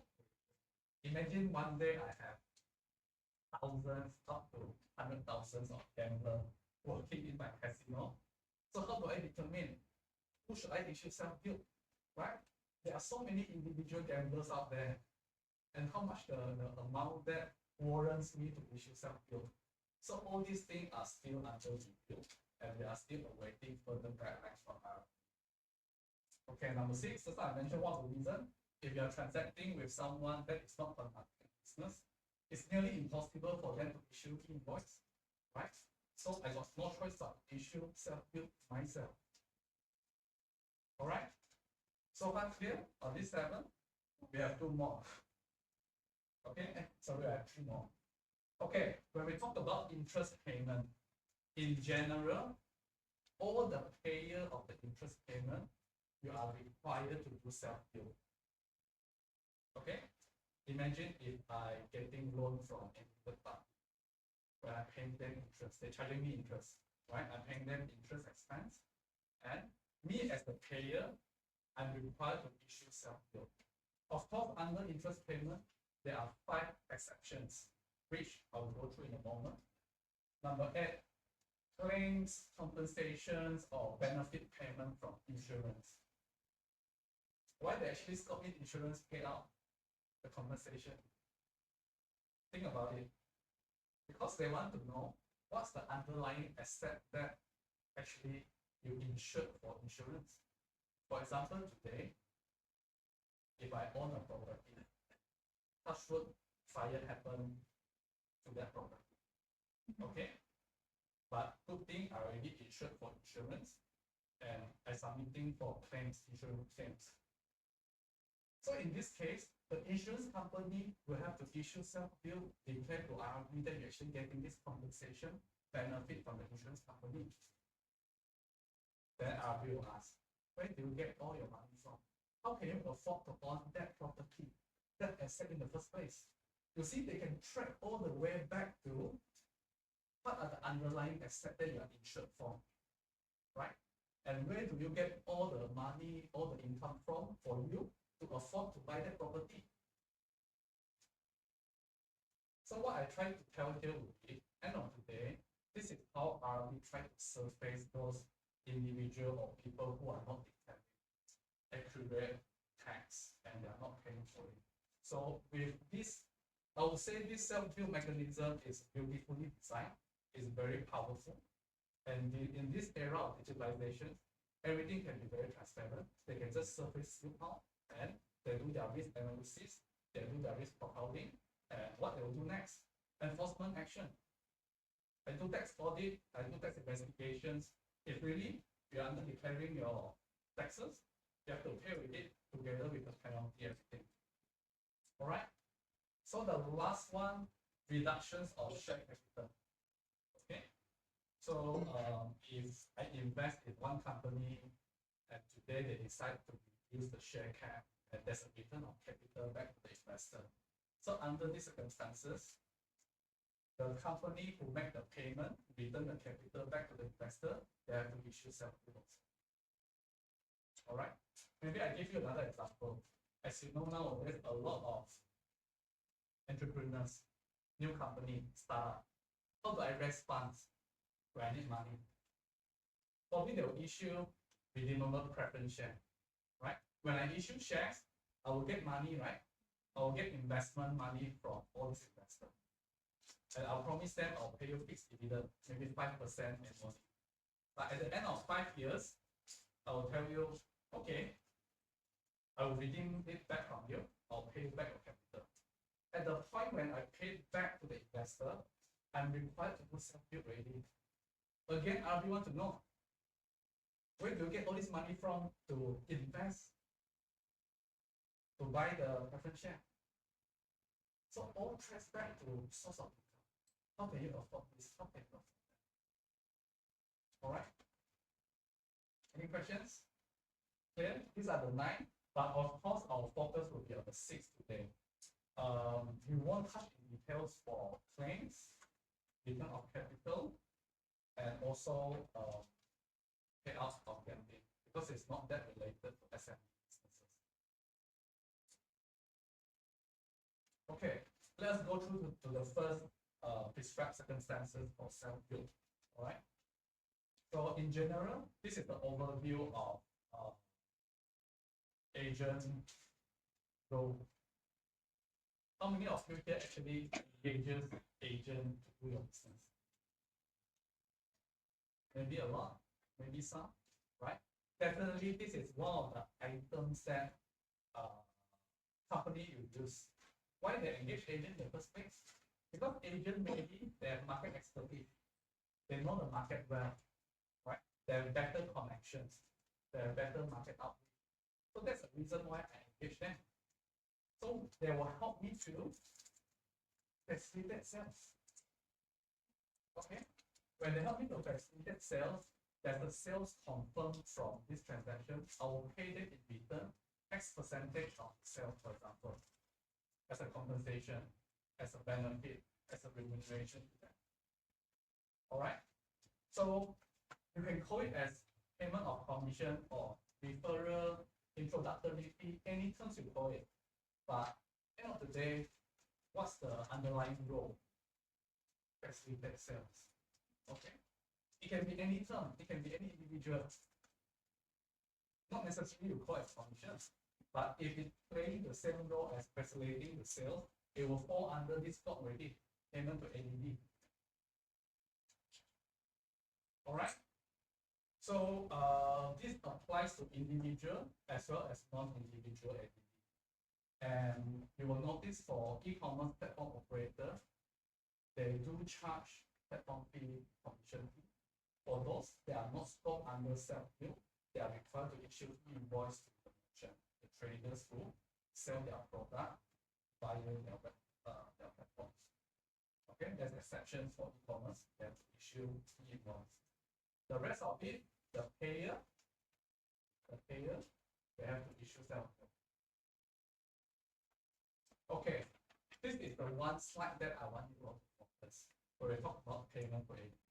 Okay, please pay full attention. Payment to ADP, it can summarize into both monetary and non-monetary otherwise. Okay, so when we talk about the types of ADP, there are 2 types. First one, individual. Second, non-individual, such as sole prop, partnership, LLP, Sendirian Berhad. So normally for individual under our current setting, if it's an employee, it will be formed part of our payroll. All right, we'll deduct PCP, we'll report their remuneration in EA form that we are submitting to them, and we also will be reporting in Form E, CPN form. Okay, if it's under payroll. So under e-invoice, no changes. Like what Lily mentioned earlier, employment basically is exempted from e-invoice. Because whatever underlying document that we have right now is already sufficient for us to prove as proof of expenditure. Clear? Okay, so what if that individual is not an employee? Like independent agent, third party, it's not under my company's payroll. What should I do? Normally, I will issue them CP50F, correct? And the deadline to issue will be 31st March of the following year. Okay? So upon receipt of the CP50F, by right, that independent agent, they should be reporting their personal tax. They should, huh? But a lot of time, that's not the case. That's not the case. Hence, now RRB compel the payer to issue self-billed invoice on top of CP50F. You see the red color is the new changes under invoice framework. Okay, clear so far? Okay, so for non-individual, under current setting, they can be, let's say, a company who does agent, their main principal activity is promoting items. Right? They'll be issuing invoice, plan for commission income, everything. So they can continue to issue you invoice, right? With the description setting, what's the basis of calculations, how much commission fees that they are charging. But under e-invoice, the buyer, the payer is required to self-billed invoice. Regardless whether the supplier gives you any invoice or e-invoice, doesn't matter. Because the responsibility, the duty lies on the payer, the buyer. The buyer is the one who needs to issue self-billed invoice. If I don't do that, it's not compliance to me.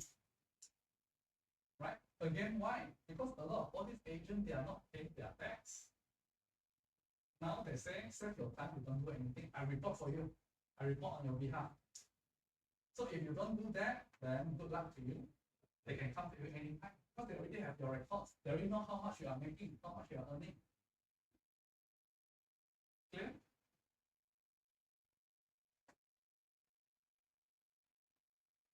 Okay, so now I'll go through some of the examples.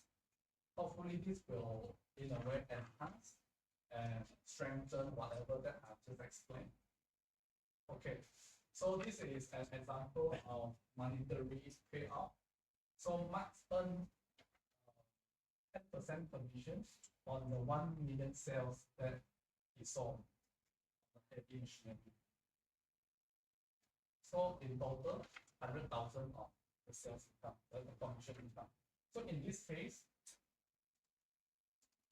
the payer of the commission fee, which is BBT Sdn Bhd, they have to issue self-bill to Mark to report this 10% commission earned by Mark as Mark's proof of income. Okay, and also the proof of expense for the company, because company is the one that making payment of commission fee to the agent. So upon raising of self-bill, I have to share a copy to Mark. Mark in a way is my supplier. All right. So I need to share the self-bill invoice to Mark so that Mark can actually check and make the necessary base payment. Okay. So another example. Ali sold car at a price of 600,000 and he earns 20% commission. So in a way, I just have to record the self-bill as the commission earned by Ali as his proof of income and also my proof of expense. So you can see this is an illustration of when I raise self-bill, how does it look like? Okay, so if you notice here, my invoice type is self-bill, not the normal invoice. You can see here, self-bill. And another thing you will notice, the buyer is actually the one that doing the self-bill. I'm the one that making payment of the commission income, commission to the agent, remember, right? So I have to issue self-bill, and under the buyer team, it will be my company detail. So under the classification codes, for self-bill, there are 6 types of classification codes. So for monetary payment to AUD is 037. Okay. So for the description right now, we didn't specify is there any specific parameters or description to include, but my suggestion will be try to include the basis of payout so that it's easier for you to check it back subsequently. Okay, it not be very detailed, very lengthy, as long as it's sufficient, self-explanatory, whoever who reads it, they can understand. I think that's fine. All right. So in this case, I'll just write 20% of the 600K, which comes up to 120,000. Okay, now this example, free gift. Just now we have done for monetary example, right? Now it's non-monetary. For example, free gift. So on top of I'm earning monetary commissions of 100K, now the company actually tell me you have another target to hit. Once you hit it, the company will give you iPhone, for example, which worth 8,000 ringgit. All right, and the cost of the iPhone will be borne by the company. So in a way, there are monetary payout to the agent and also the non-monetary payout, which estimated cost of that non-monetary item is 8,000. So for the company, they just have issue self-bill, proof of expense, 100, which is this one, the monetary, with classification code 37. This is non-monetary payout code 045. Both are self-bill, just that they class it differently and they assign different code for different nature of payout. Non-monetary and monetary. Both I have to include, I have to use self-bill. And in my CP58 that I issued to the agent, I should also include both 100K and 8,000 to the annual limit. Yeah? Okay, so when you look at this picture, this diagram, what can you think of? Vacation, holiday, right? I can tell you now, there's a lot of companies, they can come up with very attractive incentive or non-monetary payout to their agent to really motivate them to work harder to hit the sales target and so on. So in this example, the non-monetary example would be the holiday package. So same thing, the person hit the target and I offer them to go to Europe and the price of tour is 30,000. So I have to make sure I select the correct classification code, non-monetary payout 045, and in my CP58 to include the non-monetary incentive as well. Not just the monetary, the actual payout. A lot of people tend to omit on the non-monetary portion. Okay. After hearing what I've shared, the concept of when, how should we issue self-bill, what if I have a non-individual ADD? Let's say corporate ADD. A very good example would be real estate company, right? Real estate company, what they normally do, they work together with property developer, right? So probably they will say, I will pay you 2% of agent commissions on SPA price, sales and purchase agreement price. All right. So under their current practice, I'll issue invoice because I'm corporate. I need to do my own recording, so I'll issue invoice. But come to e-invoice era, you can tell them you can continue if you want to provide me with e-invoice, but me as the buyer, the payer, which is the property developer company, it is my duty, my responsibility to issue self-bill.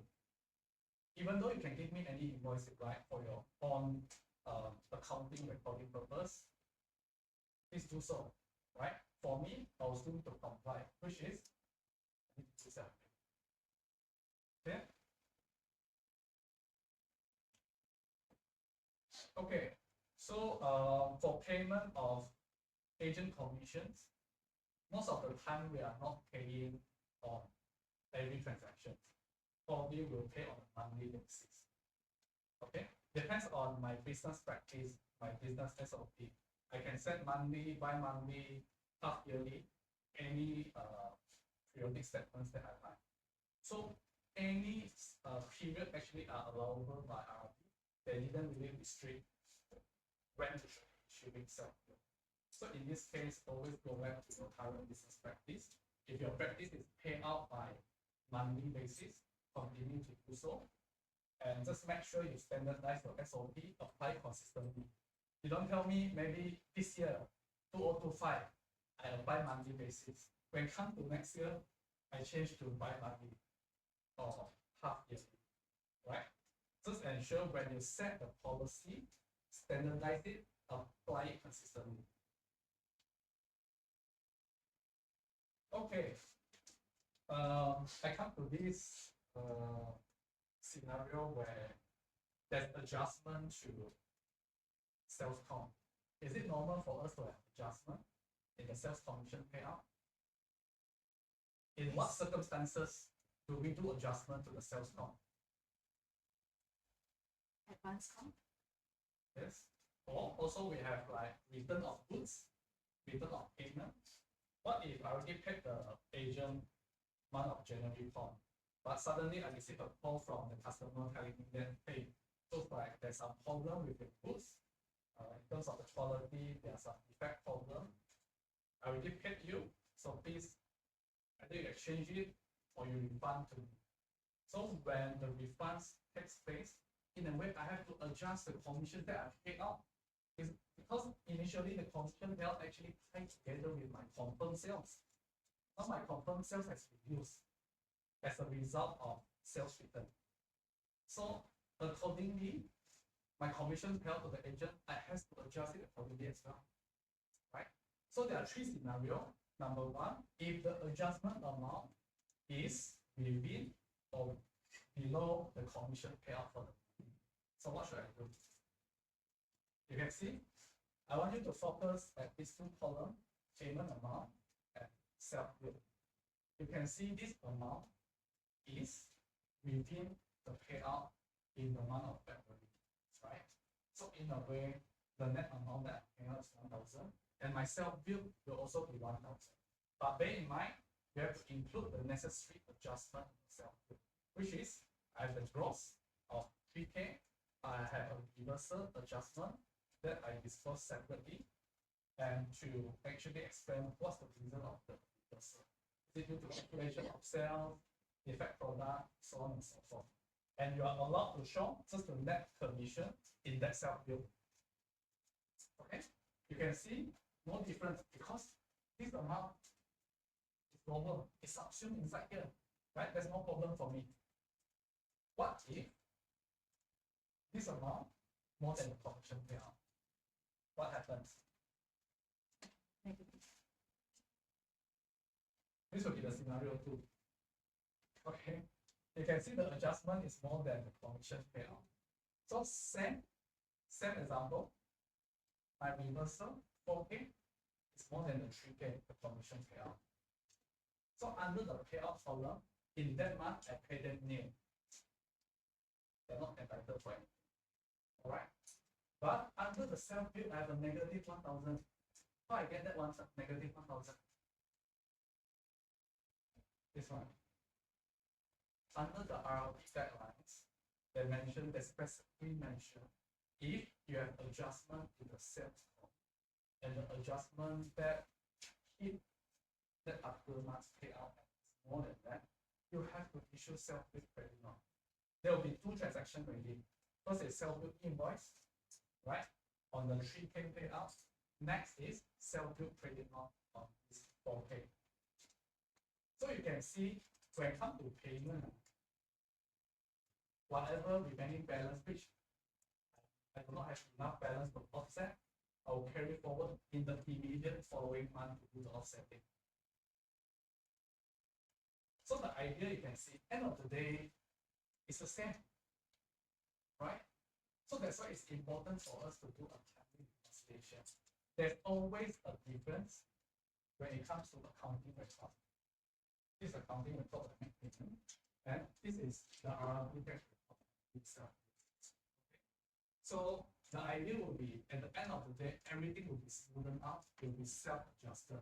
Just that you need to know under different circumstances what you should do, and make sure you check after the end of every transaction for this particular, let's say, agent Ali, right?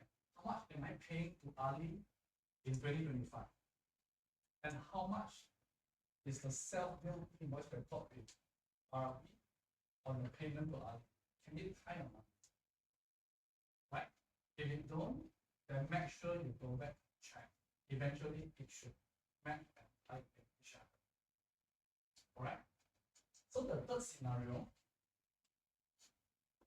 what if I have different transactions? For example, Ali, just not an example. Ali is my independent agent, right? That works for me. And Ali actually from outstation, not longer here, not in Selangor.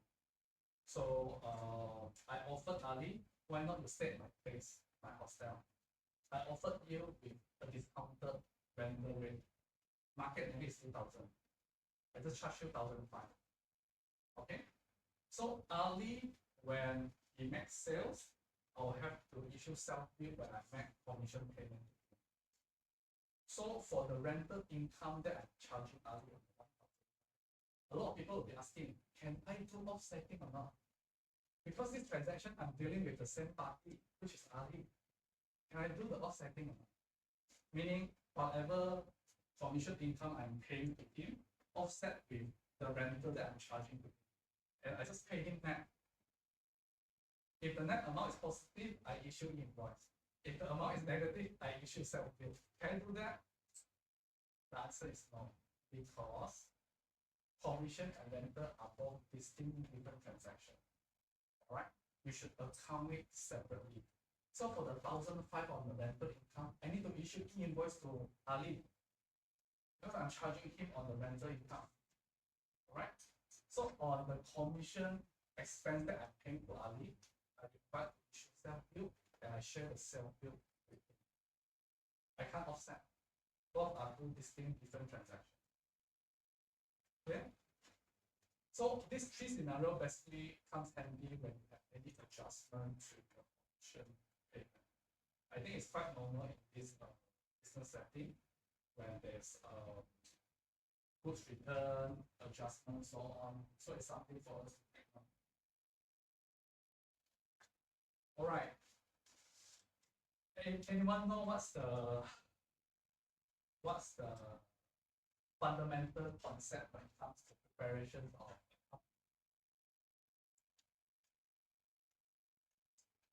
income? Accrual basis, right? But self-bill is, as and when I raise self-bill, is immediate, it's on the spot. I could re-raise the self-bill, but does that mean I already paid for it? So, like for example, if Ali earns, let's say, 100,000 of the income, right? At the end of the year, I'll do a calculations. Then I'll tell Ali, this is your CPF. During the year, I need to pay you 100,000. But the payment only happens, let's say, February, the following year. So I will only issue self-bill when I make payment, correct? Which is February next year. But in accounting, when should I take out that 100,000? Accountant? Accountant cannot answer. Oh. Is the year where the expenses incurred, right? So which is 2025. So that's the question will come. What happens if there's discrepancy between my financial reporting, my accounting record versus the tax record? RB actually tell you both are totally fine if you were to adopt approval or payment basis. But my suggestion would be go with payment basis. Why? Easier to track. Easier to track, yes. And for accountant or whoever that processing payment also easier. And you know, probably for accountant, every year we'll do financial year and closing of the account. And we'll review the account, we'll pick up what are the transactions, what are the expenses that we incurred for the year, and we have to approve for it. So probably that will be like year-end exercise that we are doing. But payment is like on a daily basis. As and when I self-bill, probably I need to make payment. So my advice would be go for payment. When it comes to year-end, settle for the accounting department. Because definitely the auditor will be asking you. Okay? All right. So this is something I add on top of the e-invoicing. Of course, this is not inside the e-invoice framework. I just want to let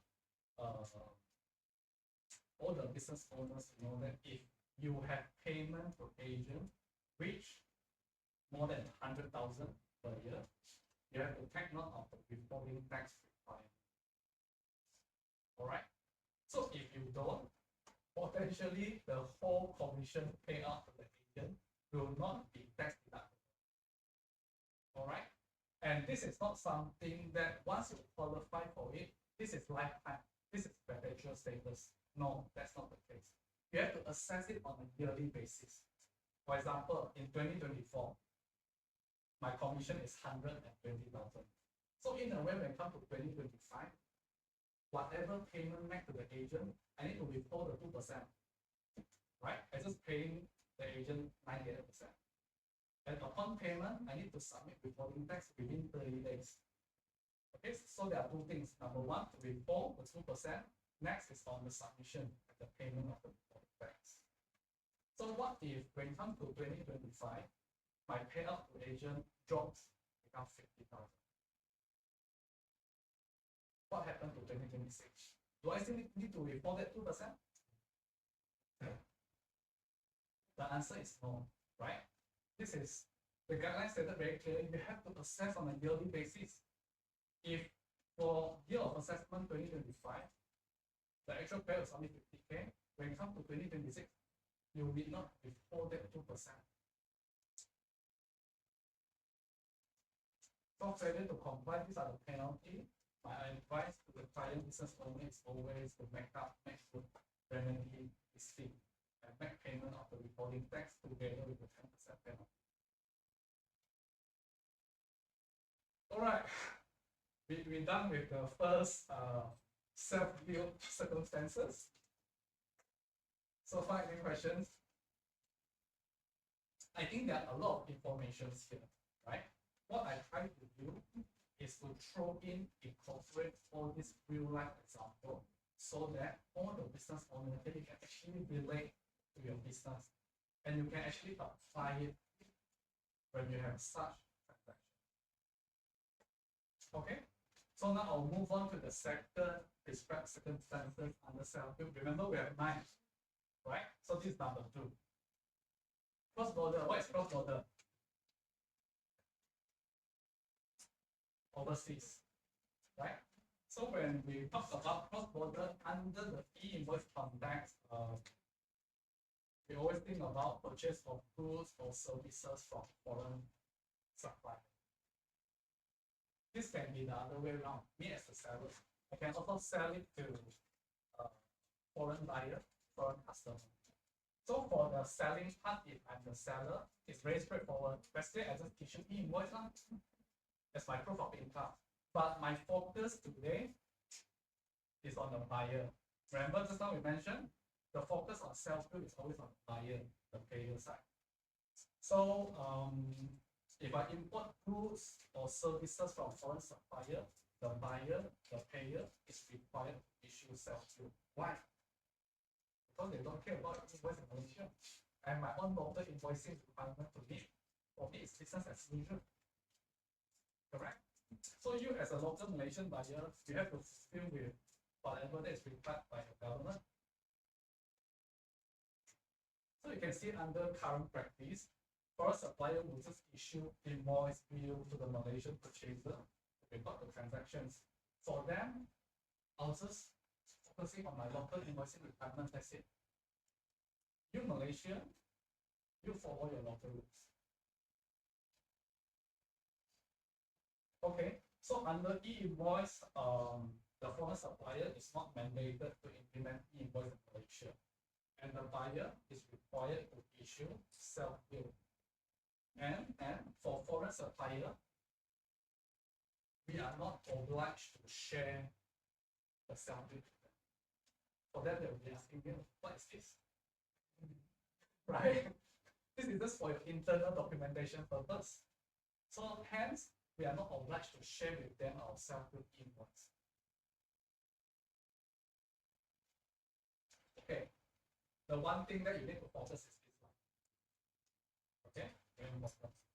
You can see the thing that I'm stressing here is timing of supply. Why timing of supply? Because for RRB, they actually came out with this specific guideline to say that whenever it comes to importation of goods and services, there's a timeline, there's a deadline for you to submit your self-bill. Unlike normal other self-bill, I can do anytime I want.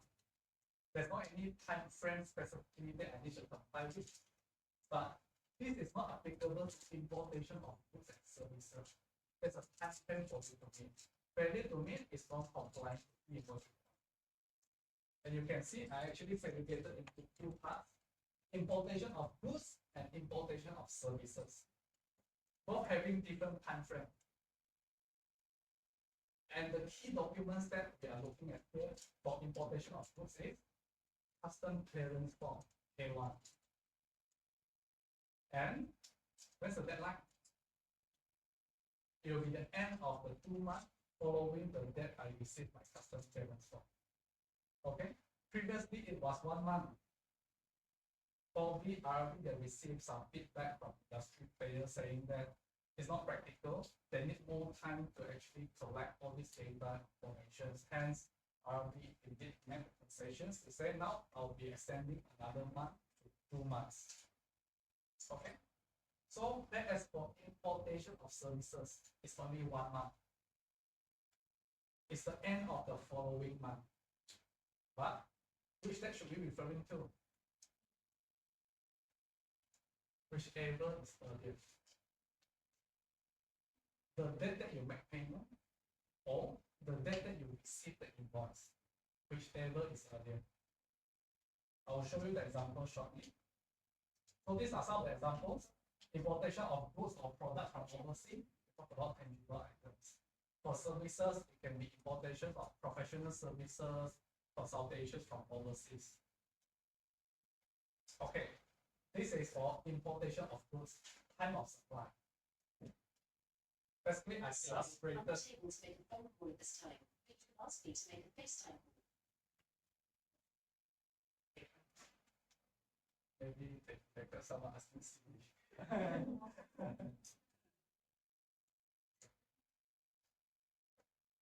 So for importation of goods, basically I illustrated and showed an example through this timeline. I think this can ease your understanding and you can understand better what I'm trying to say. Imagine if I import the goods maybe November, December, November, and I make payment beginning of January. But the goods only arrive in Malaysia port and clear custom on 31st of March. Okay, so when do I need to submit self-bill? Remember this one? End of the second month, right? So in this case, 31st Jan is still January, right? So the following 2 months will be end of March. If your custom clearance is on 15th of Jan, when's the deadline? Same, 31st of March, right? It's following the month, this month, not the date you get 2 months, no. When you receive this, if it's in this January month, you have 2 months for you to submit your self-bill. All right.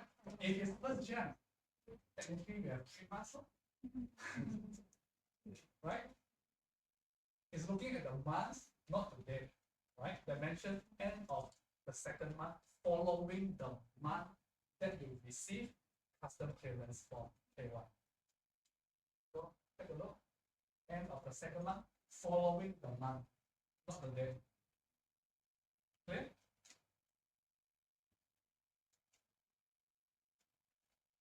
Okay, next. This should be importation of services. You all can change in your handout, your hard copy. So remember, just now I mentioned what's the criteria. When we talk about importation of services, it's either payment first or receipts of invoice first, whichever comes first. Then from there, you have 1 month. You have 1 month time. So in this scenario, I try to illustrate payment first. What if payments comes before the date of the receiving the invoice? All right. So you can see in the month of January, I make some booking fee, advance payment, full payment. Let's call it all as payment. Payment made in January. I only received my supply invoice in February, the following month. So when should I issue self-bill in this case? Remember 1 month, end of the following month, which is end of February, right? I'm not based on the date I received the invoice, you see, whichever comes first, that's the key, that's the key. The next example, I change it up, invoice first.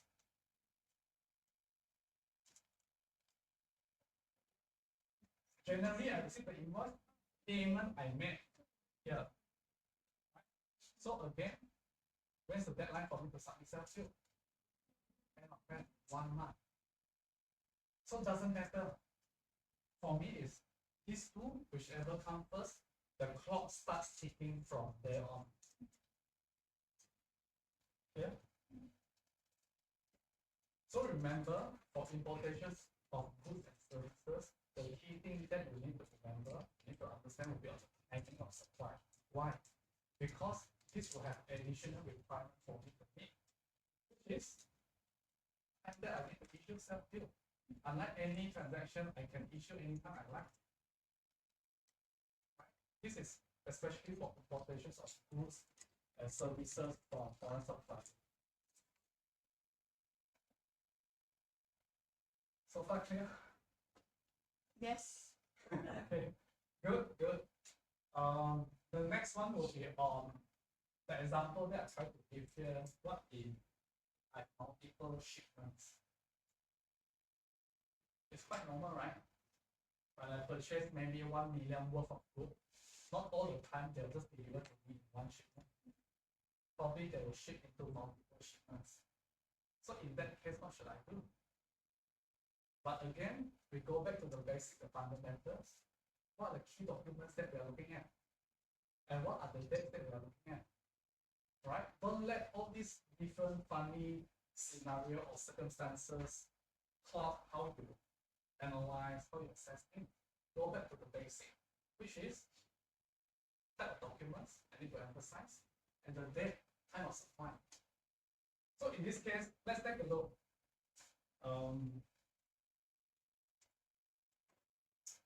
I have 3 shipments. My date of invoice, 1st January. And this is the date of custom clearance, 10 January. Assuming this is full. So again, what's the timing that I need to issue something? And I should only issue 1 time. Why 1 time? How about the rest of the other shipments? Should I also issue self-bill for the other shipments? The answer is no. Why?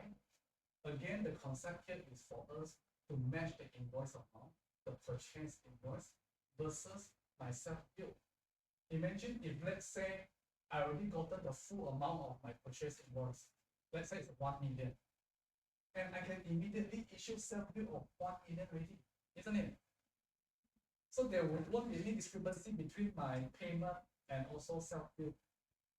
So in this case, I can issue only 1 self-bill. And again, what's the date? 2 months from January. Understand? So for the subsequent shipment, basically I do nothing. tally between my invoice amount and my self-bill amount. That's the idea.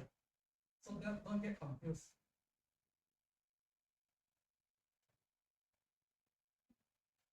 Okay, so the second scenario, what if invoice is after?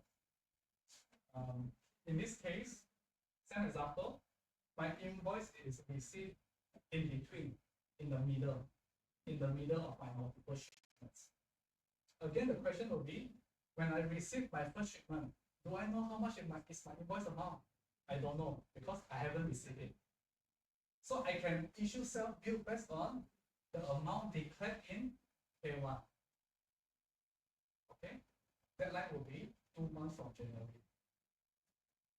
Okay, for my second shipment, same thing. I don't know how much is my invoice amount because I have not received it. I based on the custom declared amount to issue self-bill. All right. So after 8 April, my invoice comes in already. I know how much is the full amount. So remember, you have 2 months to issue self-bill, right? If this thing comes in between that 2 months, I will know how much is my final invoice amount. I can actually compare. I add this, and this two amount come to the total amount. If yes, for the following shipment, I do nothing already. Okay? In the absence of the invoice, I based on the custom declared. When the invoice came in, I know already, I can always match. I can always reconcile. So for the last shipment, let's say this two add up is still short of 100K. Then I just top up 100K here. So that eventually, this amount, this invoice amount, can tie to my self-bill amount. Yeah? Any questions? Yes. Currency, how about the currency exchange? I think currency right now, Barbie actually allowed you to base on whatever converted amount in your accounting system to self-bill. You can base on maybe when you key in your accounting system on that particular debt, how much is the spot rate, translated amount, record that based on the accounting numbers. Okay. So the third scenario, my invoice comes toward us after all the shipments came in. What should I do? Again, apply the same concept. Anyone can share? Like what I just told you, right? Number one, I need to match the invoice amount and the K1. All right? I need to know when is the deadline, the time that I need to sell. So in this case, same thing. I disregard, I don't care. When do I receive the invoice? As long as with the absence of invoice, I don't know the amount, it's okay. I base on K1 amount. I base on K1 amount. When the final shipment comes in, I'll base on the final K1 and I'll add up whatever K1 amount that I issued. Can these three amounts tie to my invoice? If yes, job done. If no, top up the difference. Top up the difference in your final self-bill. So that eventually it can tie to your purchase invoice amount.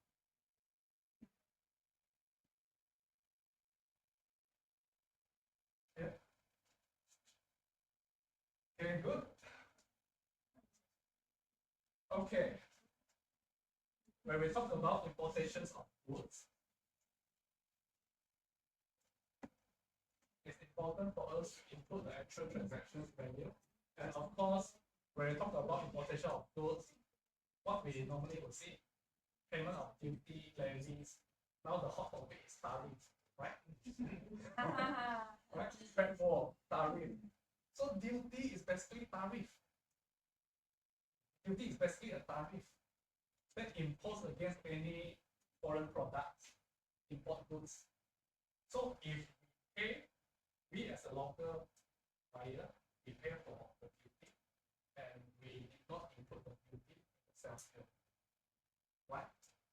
Because custom will issue me a separate receipt. That is as good as my proof of expenditure already. Why I still need to issue sales bill? Remember, B2G, business to government, this is one of the transactions with government agency, custom. When I make duty or levy payment just keep that as my proof of expenditure. I need not separately include it and self-book for that particular payment. All right. So what if I have multiple purchases from the same supplier? Let's say I buy from China supplier 1 million for month of January. And in January, probably there are 10 separate invoices, 10 separate purchases. Can I combine all the 10? Just issue self-bill for that 1 million worth of goods. You can't. For the 10 of that purchases, even though from the same supplier, you still need to issue self-bill for the individual purchase. Why? Because they have a separate foreign supply invoice.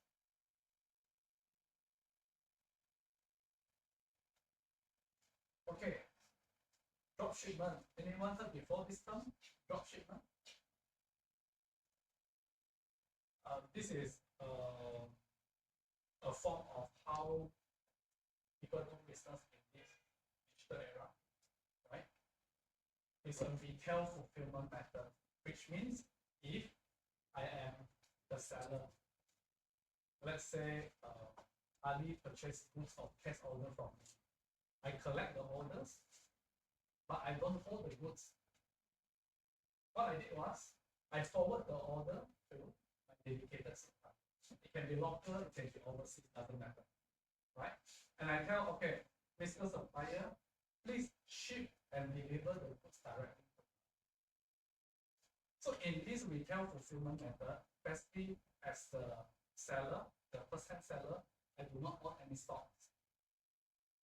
Because whatever things that I did was, I just collect order, forward it to my supplier, my agent, and they, upon receiving my instruction, they will just ship directly to the customer. So the question comes, what happens with invoice then, with drop shipments arrangement? So this is very important, right? General rule. This applies to any importations of goods. First, you need to ask yourself, the first party Malaysian buyer who received the foreign invoice, let's say based on drop shipment arrangement, the supplier is a foreign supplier.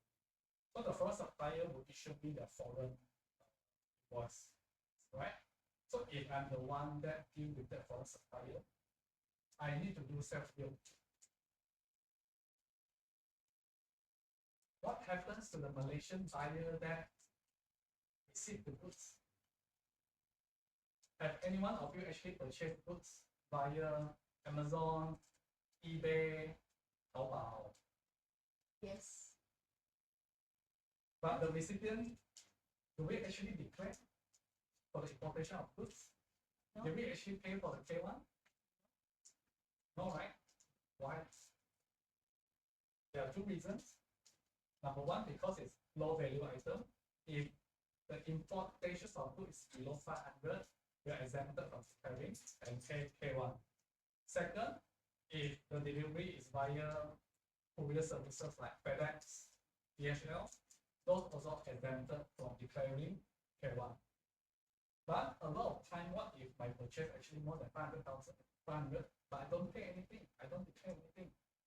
Reason being, the first party, the Malaysian buyer who buys from the foreign supplier, they already engaged a freight forwarder, custom clearance agents to do that necessary custom clearance part, which the cost probably will be absorbed as part of that cost.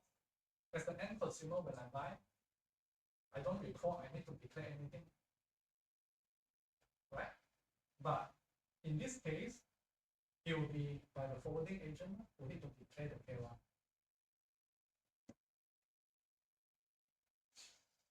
Okay, so you can see this diagram. This is the foreign supplier, exporter.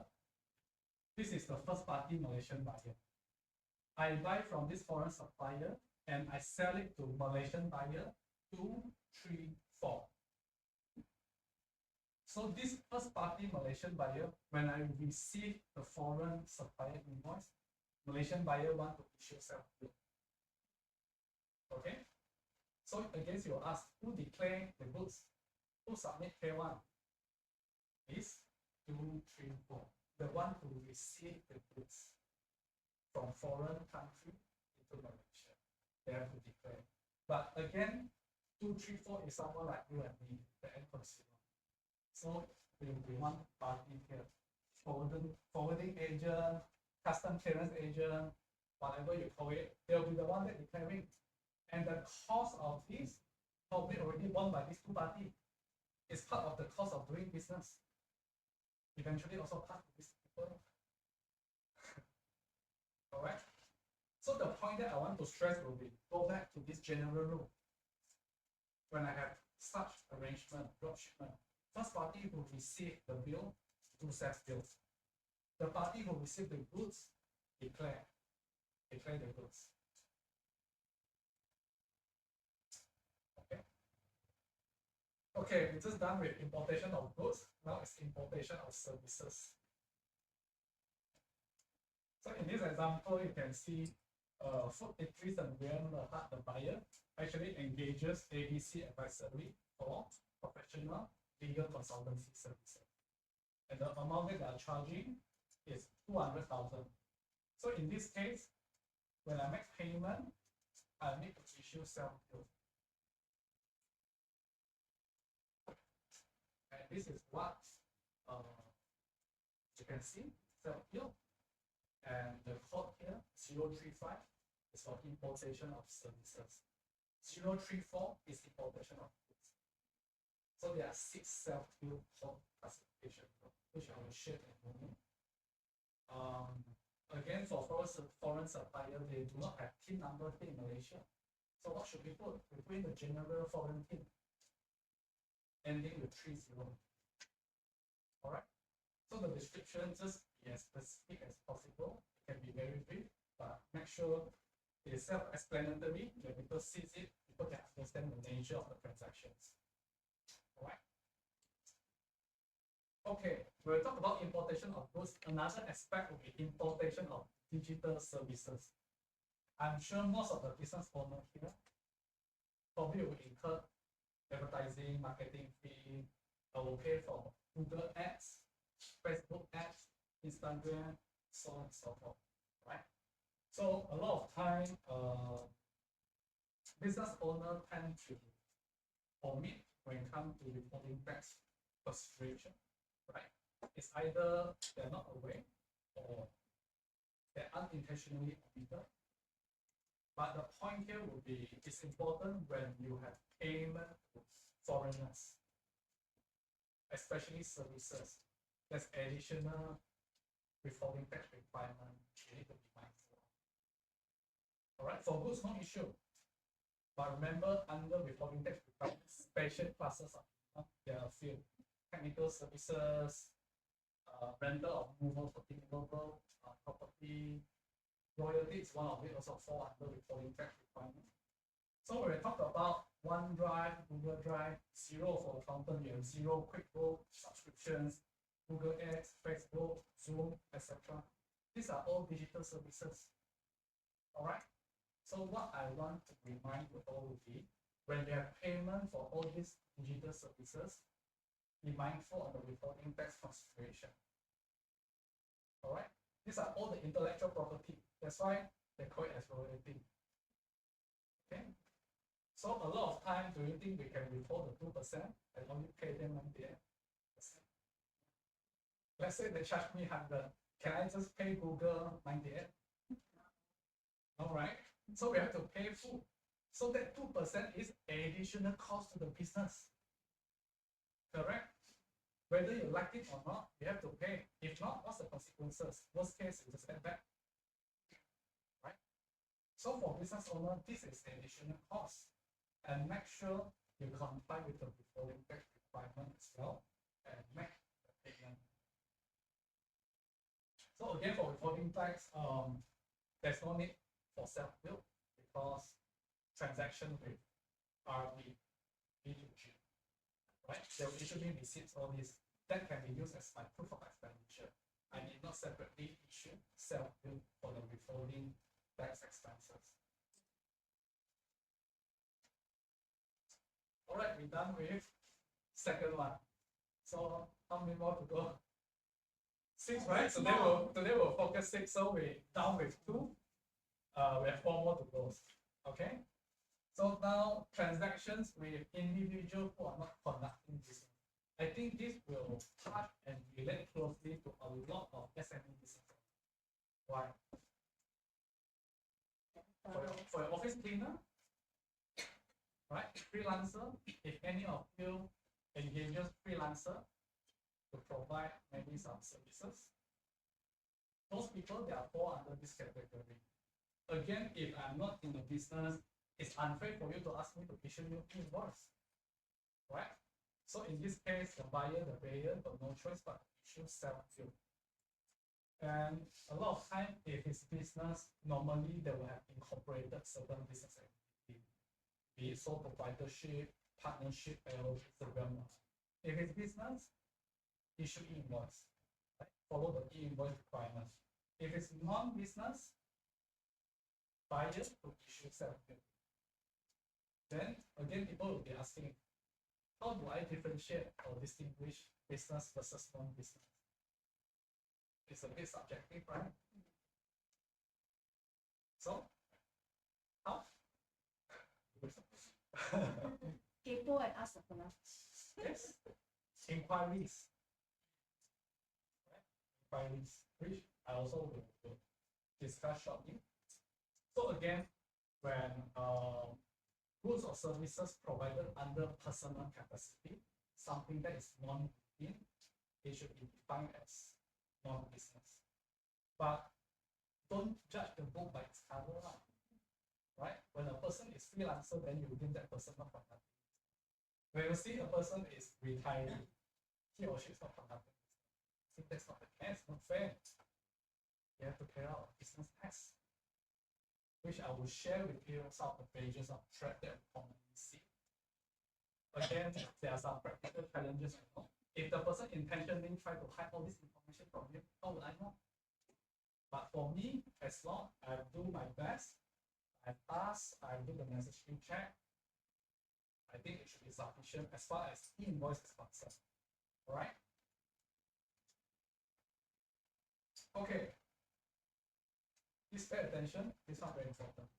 When we talk about transactions with individuals who are not conducting business. So let's go through the last one. Individuals. I segregate it into staff and non-staff.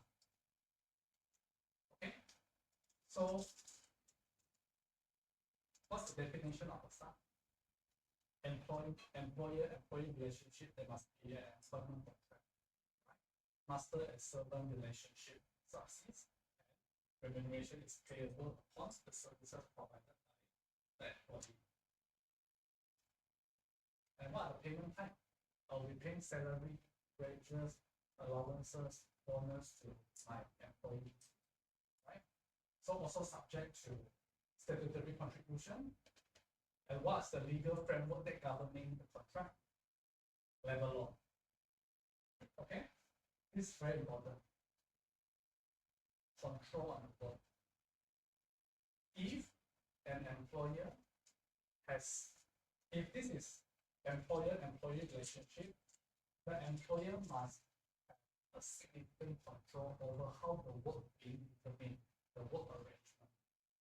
Like for example, today, I'm asking a team to come here, right? So it's part of the arrangement, the work arrangement. It's part of the training that I want them to know. I want them to learn. So employer has the control over the work arrangement, not the person. Not the person, the employer has no control to the individual person. It's more on the work arrangement. All right. So in this case, it's exempted from invoice. Exempted. What if it's a non-staff? Non-staff such as third party, independent contractor, vendors, subcontractor. Those are individual person, right? I can have B2B transaction with them. I can have B2 exclusive transaction with them. And the payment method, I will pay them service fee. Let's say I engage a cleaner. The job of the cleaner is to clean the office. In return, I pay him or her the cleaning fee, service fee. All right. Do I need to contribute for EPA for this? If it's not under my employment contract, there's no this obligation. But if you want, you can do it voluntarily. Okay. So under legal framework, it's not covered under the Employment Act because both of you did not sign any employment contract in the first place. Okay. So you can see what's the major difference here.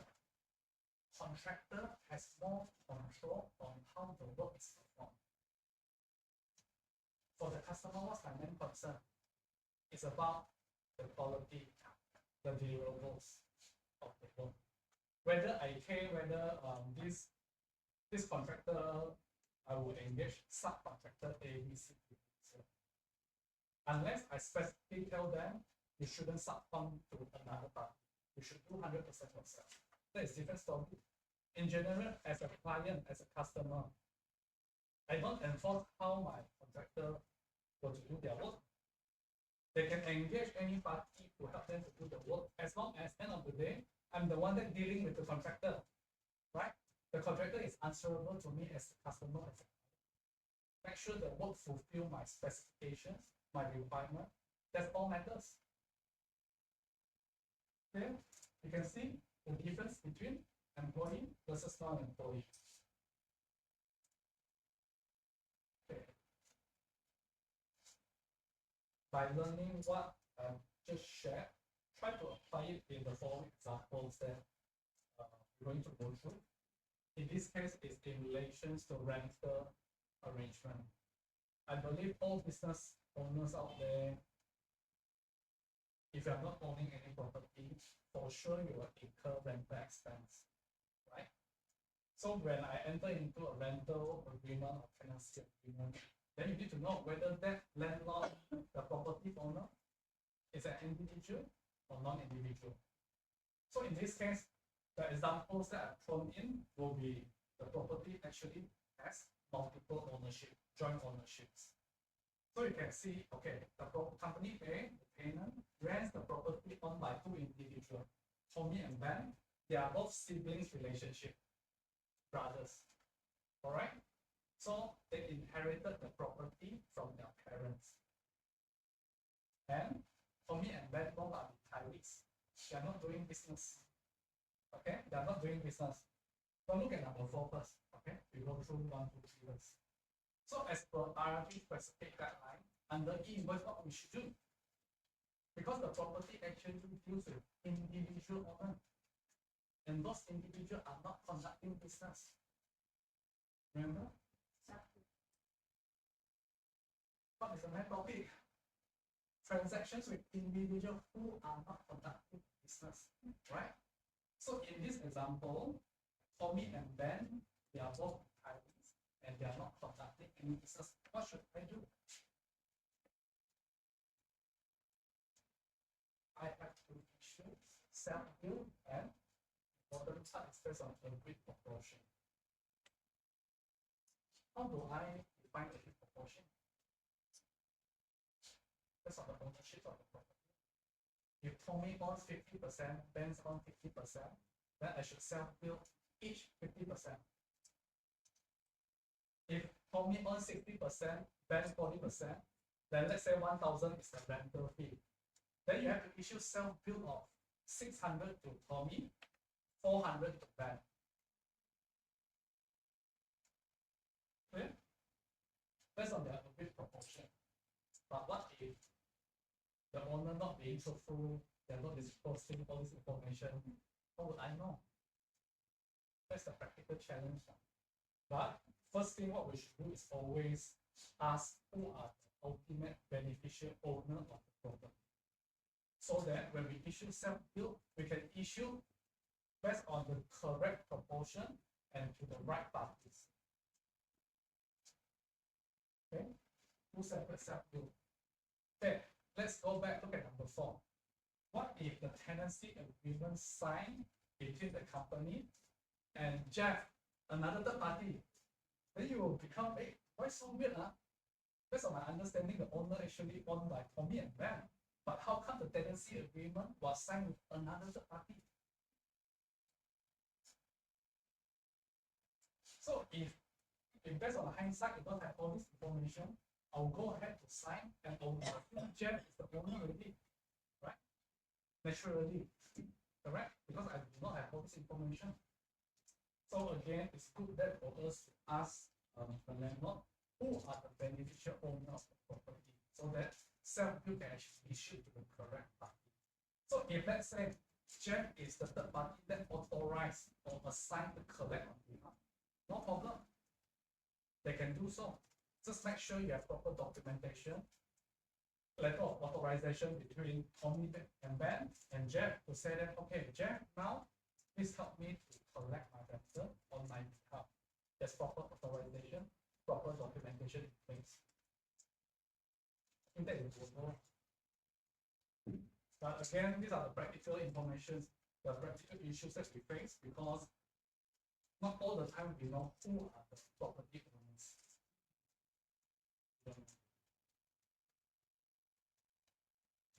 Next thing, utilities bill under landlord's name. Is it common? I thought nowadays when landlord rent to you, they will ask you, hey, please change to your name. Sometimes, not all the times, right? So maybe what I can think of, I mean the example where the utility bill is still under the landlord's name would be big factories, big plant. So if I were to change the account name to the landlord, probably I need to fork out huge amount of deposit. So if I am the tenant, where do I get all these big deposits from? Maybe some of this TNB bank guarantee. If I'm running a big factory, right, I might not have the financial capabilities to pay all these upfront deposits to all these utility companies. So what they will do, they strike a deal with the landlord, say, okay, continue to maintain under the landlord name, but maybe I'll pay you some deposit as a form of collateral or security. Right? But under the normal circumstances, a lot of time the landlord will request the tenant to change it to your name to avoid any issues from happening, which famously we see on newspaper will be Bitcoin mining, all those things, right? When people actually just turn on the switch, run all the mining machines, then they just abscond like that. No one is footing the bill. And now landlord will be the one that has all the bills. All right. So back to this example, if utility bills are under landlord's name, the landlord is conducting business, landlord issue invoice to include both rental and utility. If landlord is not conducting a business, tenant will issue self. Then again, you will ask, if I'm the landlord, my income is only the rental. If suddenly you include the utility bills inside, then my revenue, my income will be higher because I've included the utility and all those bills payment, right? That's normal. So in this case, we can view this as like a payment on behalf. The landlord can actually request the utility bills, the payment proof from the tenant to prove that they actually make this payment on your behalf. So in your e-invoice, you can have rental income plus utility, but under your expense, you have the utility bills to offset. That is just the rental income. I mean, from the landlord perspective. Okay? Because I did receive feedback from clients or people, they say, if I include rental and utility, then my sales will be impacted already. In fact, I only received the rental income. So in this case, we just get back the payment proof by the payment of the utility bills, record it as your expenses, then you have the offsetting effect. Net is just the rental income in your P&L.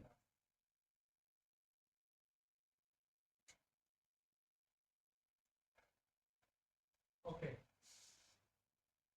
It's still rental income.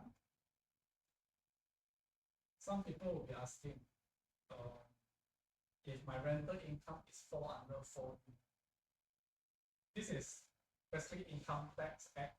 Okay, in case you do not understand, these are the income tax acts when it comes to types of.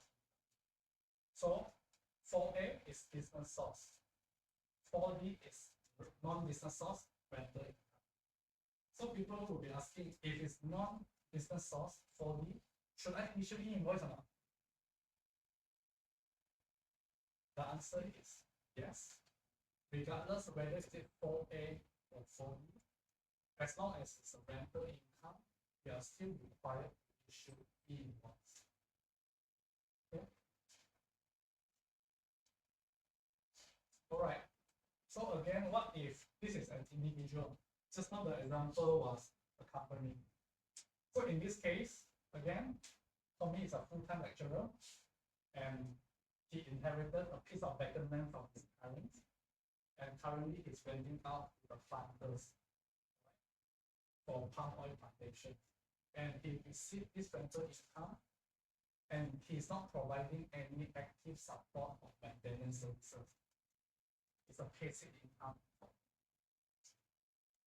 So you as a payer, what should you do? Self-bill. All right. Okay, another example. What if with the company, but the company are exempted from invoice? Let's say their revenue is below 150,000. What should we do if we're renting property from such a company? Again, there's no any new legislation to say that with the current documentation, we are not allowed to claim tax deduction. So in this case, if the company is really exempted, then technically they are not compelled to provide invoice. Correct? Because they are exempted anyway. So what should you do? Should I still self-bill? Some people, I get a mixed answers. Some people say, to be safe, maybe I should self-bill as an extra protection, assurance, as a proof of my expenditure. But again, is this transaction part of the 9 transaction under the prescribed circumstances of self-bill invoice? It's not, right? Because remember, okay.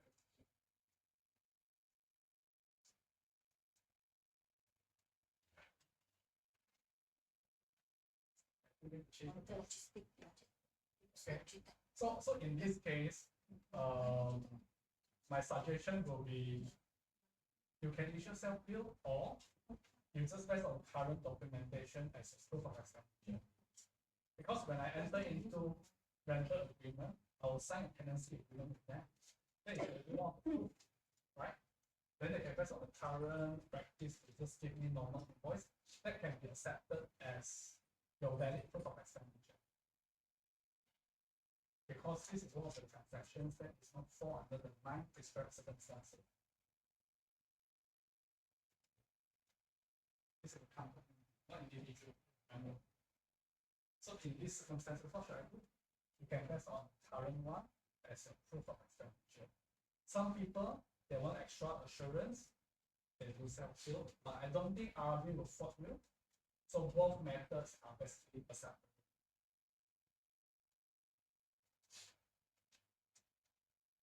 All right. So this is with individual taxpayer. I engage a freelance designer. Okay. For me, does not register a business entity. Okay. I do this in my own personal capacity. So I complete the project with the deliverables since I'm not conducting the business. So the payer need to issue self-bill.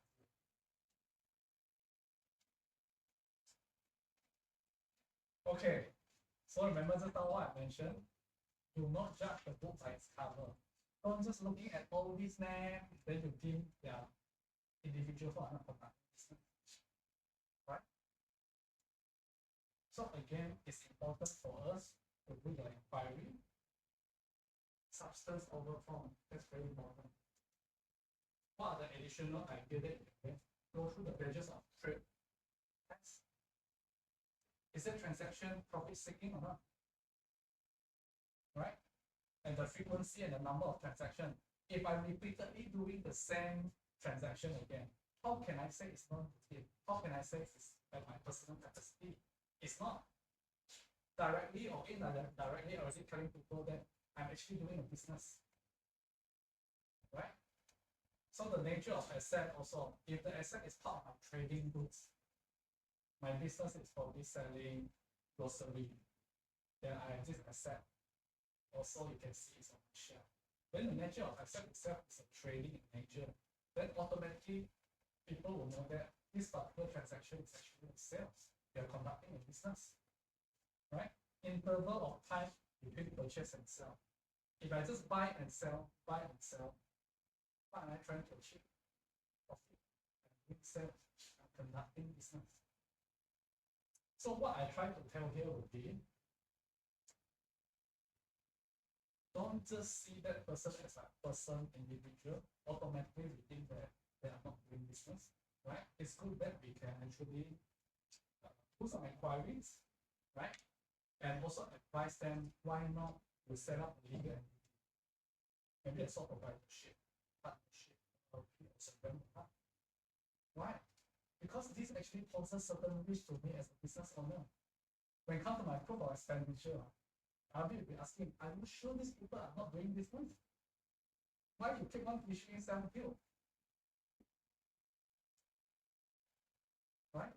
So that's why earlier session, Lily actually shared, this will also affect how you select a supplier. Because if your supplier don't comply with the keyword requirement, I might want to consider to ship to another supplier already.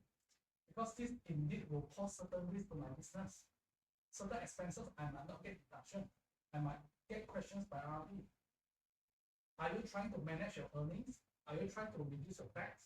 By just self-bill, getting people I see, just put in, they provide certain services to your business so that you can bring down your tax. You can pay lesser tax. All right. So in summary, if it's carrying a business, seller to comply with invoice requirement, seller to issue e-invoice. If they are not carrying business, example of foreigner, buyer to issue self-bill e-invoice. Again, this is transaction with individual, hence it's not applicable to other business structure, other business activities. If exempted, you can actually based on current documentation as because there's no any changes in the legislation yet to get that to say compulsory you must need invoice. At least not yet happen, probably in the near future. Okay. So again, important to inquire because this will also affect the strategy of how to select a supplier. You might want to advise them this is the proper business entity. Please issue me invoice.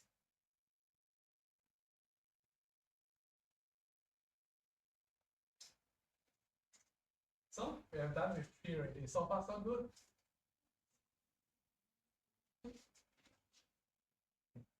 Okay.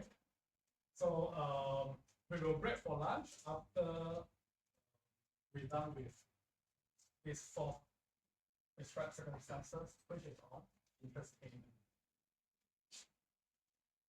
Okay. This can be a bit confusing. So it's important for you to also pay full focus and attention. In general, okay, in general, I would say any payment of interest, the payer is required to issue self-bill invoice. In general, okay, most of the cases I would say is fall under this category, except for this 5 transactions where the recipient of the income payment, which is the recipient, the one who received the interest payment, is required to issue e-invoice. Okay, don't confuse. This is one of the prescribed circumstances for self-bill. In general, whoever said make payment, you have to issue self-bill. except for this 5 transaction, the recipient of the interest income to issue e-invoice. So what are the 5 exceptions is? First one, with banks. It's quite normal, right, for bank to actually charge you interest. If there's a loan, then definitely I'll charge you interest. So when bank charging you interest, basically bank is required to issue e-invoice. But some of you will be asking, banks should be under phase 1 of e-invoice implementation, right? Because they are mostly big market cap businesses. What a lot of the business owners up to today, they have not received validated e-invoice from banks, from financial institutions. Why? Even though you write it with request, you still can't get it. Why? Because for bank, like any other industry players, there are these associations. So associations of Bank Malaysia, ABM in short. So ABM actually fight for the bankers. They fight for it. They ask RB, can we have concessions to extend? And we only start implementing issuing e-invoice beginning 1st July 2025. So that's why from last year up to now, we don't see a validated invoice from the bank yet. Because they actually get an exemption from the bank to defer, to postpone the implementation date to 1st July. So beginning of 1st July, you will start to see banker actually request for the PIN number of the business owner. You can actually request it through their platform, their various channels, because they have to implement already. The concessions period is ending soon, 1st July. All right, that's number 1. Number 2, interest payment made by employee to employer. So let's say my company, I provide staff loan to employee A, and I'm charging them with interest. Okay, so in the case is employer-employee relationship. So me as an employer, when I'm charging interest to my employee, I need to issue e-invoice. Okay, not the staff to issue self-bill. No, staff bill categories here. The 5 transaction here basically is the one that charging interest. The one that earning the interest income is required to issue e-invoice. Clear? Third one, if there's interest payment from foreigner, maybe I provide loan advances to foreigner, I charge them interest. Again, I need to issue e-invoice. Number 4, if I have a group of companies and the company actually providing centralized treasury services, maybe I have to manage the movement of the funds, I have to get the loan, and subsequently I disburse to various subsidies. And through that arrangement, I charge them interest. In this case, the one who charging the interest is required to issue e-invoice. Last one. This one was newly added. Previously, it was only 4. Late payment interest. I think this is very common in a lot of business, especially you will see in the invoice, right? If you don't pay within 30 days, then the overdue amount will subject to 10% interest per annum, for example. But you don't view this as interest in nature. I would call it as more of a payment, penalty or charges. The act of doing this basically is to deter those people who are not complying with the rules. If let's say my invoice is supposed to have credit terms of 30 days, if you don't pay within 30 days, I have the right to actually impose this LPI, late payment interest. But this is unlike any advances that we see on top of the 4 items. You should view this as a form of penalty charges that are imposed on certain individual or company who are not complying with the rules. It's an act of deterrent, stop them from repeating or doing the same thing again. All right, so that is LPI. Clear? Okay, so this can seem a bit confusing. This will be by interest payment from financial institution, but I want you to focus. Let's look at the arrow in pink. Okay, companies receive interest. It's my company interest. Okay, and I actually split it into local and foreign financial institutions, banks. So in what circumstances I receive interest income? What kind of transaction? I place equity, money market fund, right? I put my money, lock it for 3 months, FD arrangement, then probably I will earn 3%, 4% per year. Then I'll receive interest income. You can see here. I receive interest income from bank. So in this case, the bank will issue self-bill in general. So why I say it's a bit confusing, because you'll be asking, I thought just now you said bank should be the one that issuing invoice, right? Are you able to see what are the difference? What are the differences? This one is the recipient of the interest payment. Recipient. So I receive interest payment. Am I the recipient of? Is the bank the recipient of the interest income? Bank is a payer, right? That's fine. You'll be here. You see? So what if bank is a recipient? You see? Conversely, bank is a recipient. Bank issue invoice. Back to the fine exemption. So that's why it's a bit confusing. You just have to know who are the parties that receiving the income. Who is the recipient? Who is the payer? Because the exemptions only apply to the recipient of the interest income. If the recipient is not fall part of the 5 items, in general, the payer will issue self-bill. Yeah. So again, you can see I receive interest income from foreign banks. I test foreign FD in Singapore and I earn interest income. The company issue invoice. What? Back to the exemption list.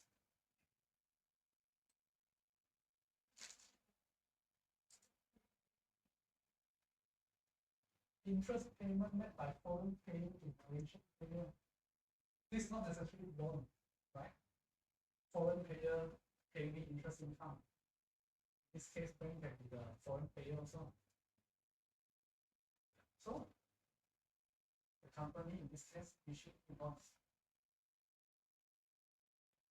Don't confuse on this particular table. What I want to stress would be, always ask yourself, are you the recipient or are you the payer? Right?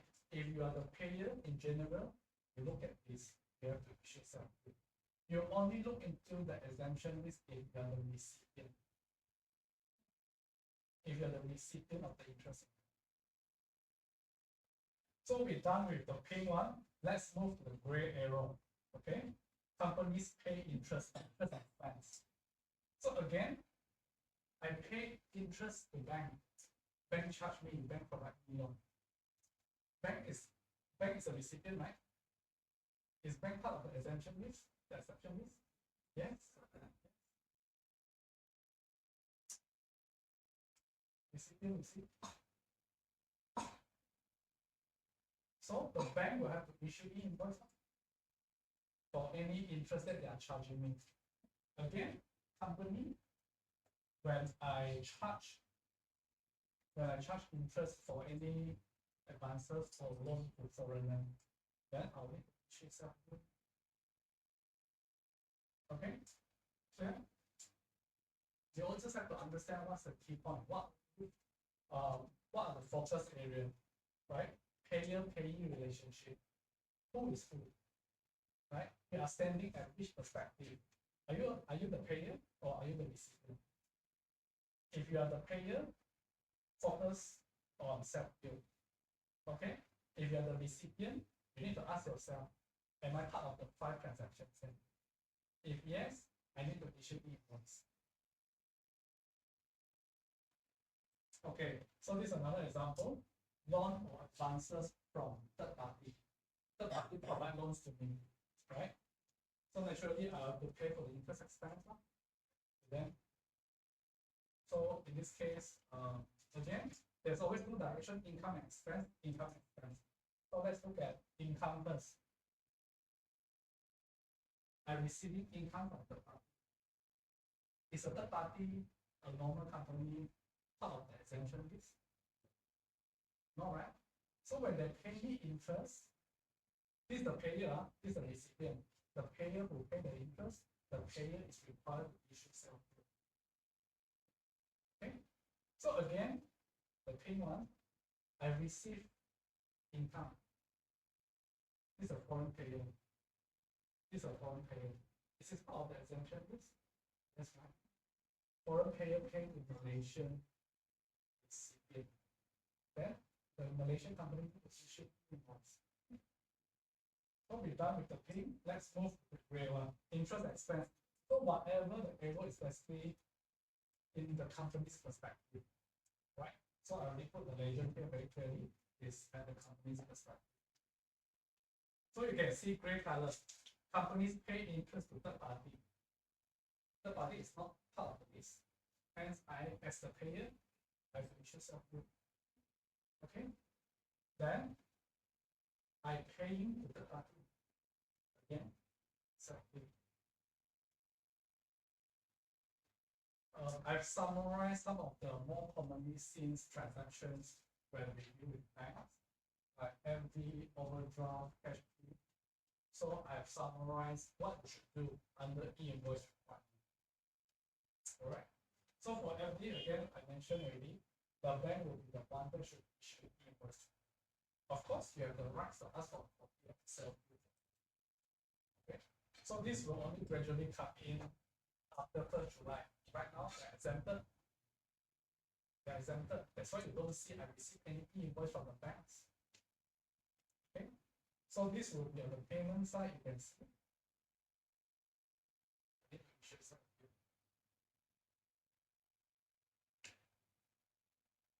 Same thing for this.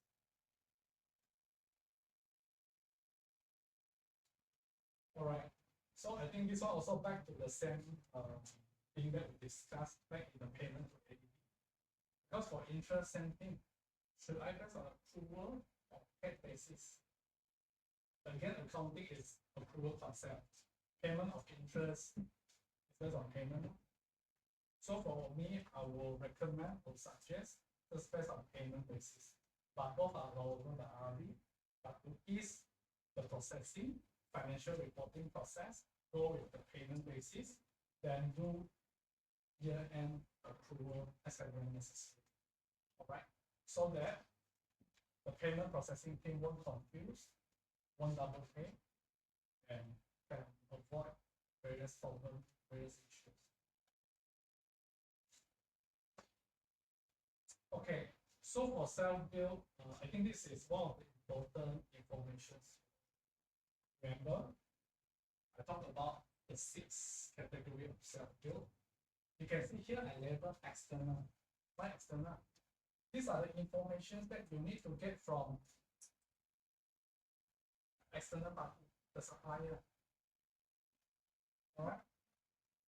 So if the supplier is Malaysian, get the ID, PIN number. If it's not Malaysian, passport, PR number, or others. If it's Malaysian, we have this.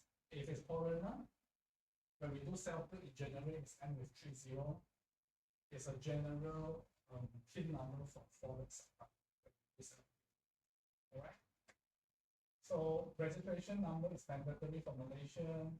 All this information. If it's applicable, make sure you fill it up. If it's not, always can put NA until we await further instructions from RRB, which require us to fill up some of the mandatory information. Right now, for those that we do not have much information, we can still fill up NA. Okay, next one is internal. Why I label internal? These are some of the things that you can get internally. You can do research, you can find yourself. Okay, like MSIC code. So some lady mentioned, you can check to their annual return, right? you can find some of the similar nature of businesses. Then you can select the code, you can put it yourself. All right. If none of the item actually inside this list, you still can put 000. Okay. You still can submit self-bill, no issue. All right. If you have business activity description, put it in. If not, MA. Classification code. Remember I mentioned there are 6 types of classification code for self-bill invoice. What are the 6 types? These are the 6 types. Of course, first one, 3 is KIV. We're waiting for further guidelines, and it's nonetheless it's not applicable to all of us here. Okay. Number 2, importation of goods. 3, 4. 3, 5, importation of services. Anything that is not fall under these 4 is under others. Right? Like rental. Rental will be fall under here. So this one will be applicable for those transactions with individuals who are not Finamics, like a freelancer, your cleaner, independent vendor. It's not fit in any of this category. You put 036. All right. 37 will be monetary payment to ADD. 45 non-monetary payment to ADD. Okay. I think I will end my sessions here, and you can break for lunch. Let's come back at 1:30. No, we do it quickly. Yeah, I think the admin officer has going to collect the lunch. Yeah. So maybe you, for InTune people, you just want to go back to your place and meal there. Whereas for Finamics one, you all stay put here. Yes. Or if too cramped, then you use the room inside. We can eat here? And just later, I think we'll prepare the plastic bag. You all just make sure you all throw back. But go out and stretch first. The lunch, I think they are trying to get it here. Yeah, because I think it's information pack session. Yeah. So Break for a while. take a break so that your brain can breathe a bit.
Okay. Change their office.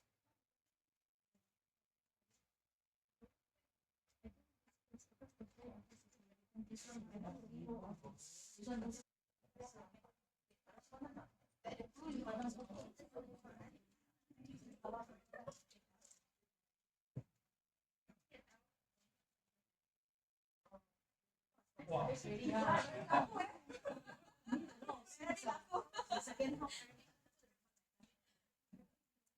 First half, makanan sudah habis. Yeah. But maybe kena tambah sabun. Right. And now we can test it.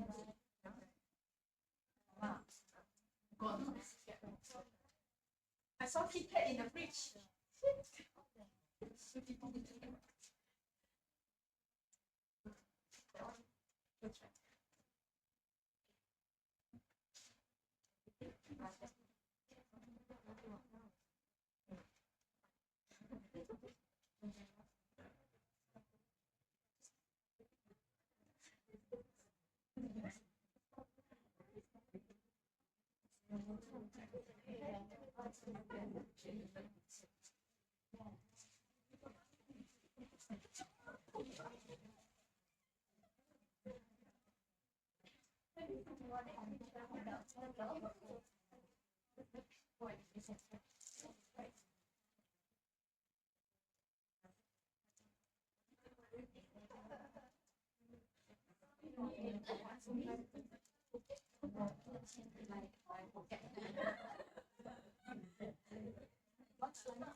Welcome back, everyone.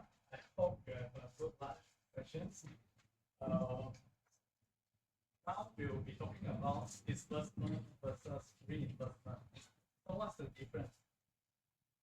I know a lot of people might have this confusion. Does it mean the same? Disbursement and reimbursement?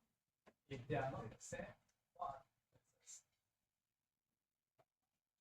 So there's one similarity for disbursement and reimbursement, which is both also payment on behalf of the customer. Right? Payment on behalf. Okay, you can see both disbursement and reimbursement, also payment on behalf of the customer. So for disbursement, basically, when I incur expenses on behalf of my customer, the invoice is issued to my customer. It's not to you as a service provider. Okay, so in this case, this is not my business cost. It's just a pass-through cost. It's just a mere cost that I've actually paid on behalf of my customer. So in a way, I shouldn't record it as my expenses in the P&L. But the difference with reimbursement, I incur these expenses, but invoice is issued to your company as the service provider. You see the difference? For disbursement, invoice is issued to your customer, your end customer. Reimbursement, invoice is issued to you as the service provider. And you will include it in your invoice and bill it to the customer. Okay? In this case, reimbursement will be treated as a business cost, and you will record it as your expenses in the P&L. That's the major difference. So again, you will ask, for disbursement, what happens when it comes to invoice? What should I do? Should I issue invoice in this case? If I incur certain expenses on behalf of my client, but the invoice is actually addressing to the end customer, not to you. What should I do? basically you do nothing. You shouldn't issue invoice. Alright? Because this is just a pass-through cost. But for reimbursement, you will include it in your billing to your customer. For example, like if I'm running audit firm, audit fee, audit services will be my main revenue, right? I will incur printing stationery, postage and courier, attestation fee. All these expenses, the billing actually addressing to my audit firm, right? I'll record that as my audit firm business expenses. So when I bill it to my customer, invoice, I will be including all these reimbursement expenses inside, together with my audit fee. Alright? So current practice, a lot of people, they have no idea what's the difference. So what they do, regardless disbursement or reimbursement, both they lump, they included inside the invoice and bill it to customer. But under invoice, you have to remember, disbursement is not your revenue. It's not your revenue per se. Okay, it's just a pass-through cost. Then the question will come, how should I recover this amount from my customer if I don't do that? The answer is very simple. If you incur these expenses, you just share a copy of your proof of payment. If I incur from supplier A, they'll issue me receipt, everything. I'll just share it with my end customer and tell you that, hey, I have to pay X expenses. Please pay me back. Alright? So that will be for disbursement. But when it comes to reimbursement, we are required to include in our invoice. Imagine if your company is providing taxable services. You are SST tax registered. Reimbursement will attract with your 8% SST. Right? But for disbursement, since you are not including in your invoice, hence you will not subject to 8% SST. But if you follow the previous practice, you lump everything together, end up your client will pay extra 8% on SST alone for disbursement, which you are not supposed to do so, right? Because under the invoice requirement, there's no any invoice required for disbursement. How you differentiate? Invoice is addressed to who? To you as service provider or to the end customer. As simple as that. Alright, so basically I have incorporated 3 different scenarios to differentiate what is disbursement, what is reimbursement, and what is not disbursement. So this will be able to give you a better picture, better clarity of what I'm talking about. Alright, so in this case, I'm using employment agency as my example. I think one of you here actually is running employment agency businesses. Okay, so what are the common expenses that you will see in an employment agency business? The business nature will be, I help my client to get foreign men, domestic workers to work for them. So in this case, the most commonly seen expenses will be immigration fee, levy fee that paid to immigration department. So in this case, you can see the client is Tommy. Tommy is hiring a maid, right? Tommy is the customer of this employment agency company. All right. So this agency company helped to pay 3,000 immigration fee and labor fee on behalf of Tommy. But the invoice that you gotten from immigration department actually sent addressed to Tommy because Tommy is the permit holder. Tommy is the employer of the man, right? So in this case, the agency will record this as a pass-through cost. It's not their business cost because the receipt that they get from immigration department is not the attention is not addressed to them. It's to their client, their customer. Okay. Again, disbursement, you shouldn't include SST, and in the first place, there shouldn't be any invoice in the first place for disbursement cost. So, how about not a disbursement? Okay, now I throw in, maybe the agency fee will charge some processing fee. Okay, processing fee of 10,000. Then the agency company will issue e-invoice on the 10,000 because that is their revenue. All right. Since this is a taxable services, hence it will attract 8% of service tax. So the total bill to employer, you can see there are two portions, two sections. One is on the disbursement, 3,000. Remember, back to the earlier example, it's a continuation of the same example. So 3,000 on the immigration levy fee paid, disbursement. 10,000 is a taxable service. So your e-invoice should only issue on the taxable service. 10,000 plus 10%. So you shouldn't issue any invoice for this 3,000 disbursement. All right? Clear? Next. Now reimbursement scenario. Same example. Employment agency. Now they incur these expenses to fly to bring all these foreign men in Malaysia. So the agency actually incurs a flight ticket to ferry the men from Indonesia to Malaysia. Okay, so the flight ticket costs 1,500. Processing fee to arrange for the flight 200. And you can see airline issue invoice for receipts in the agency name. Then I ask you, for this airline cost, is this a disbursement or reimbursement? Why? Issue to the agency's name, right? So in a way, it's a reimbursement cost, right? And the agency will record that as their business expense, and they will e-invoice it to the customer and claim it back from them. If they are SST registered, then they will have to charge SST for the service fee together with the reimbursement cost.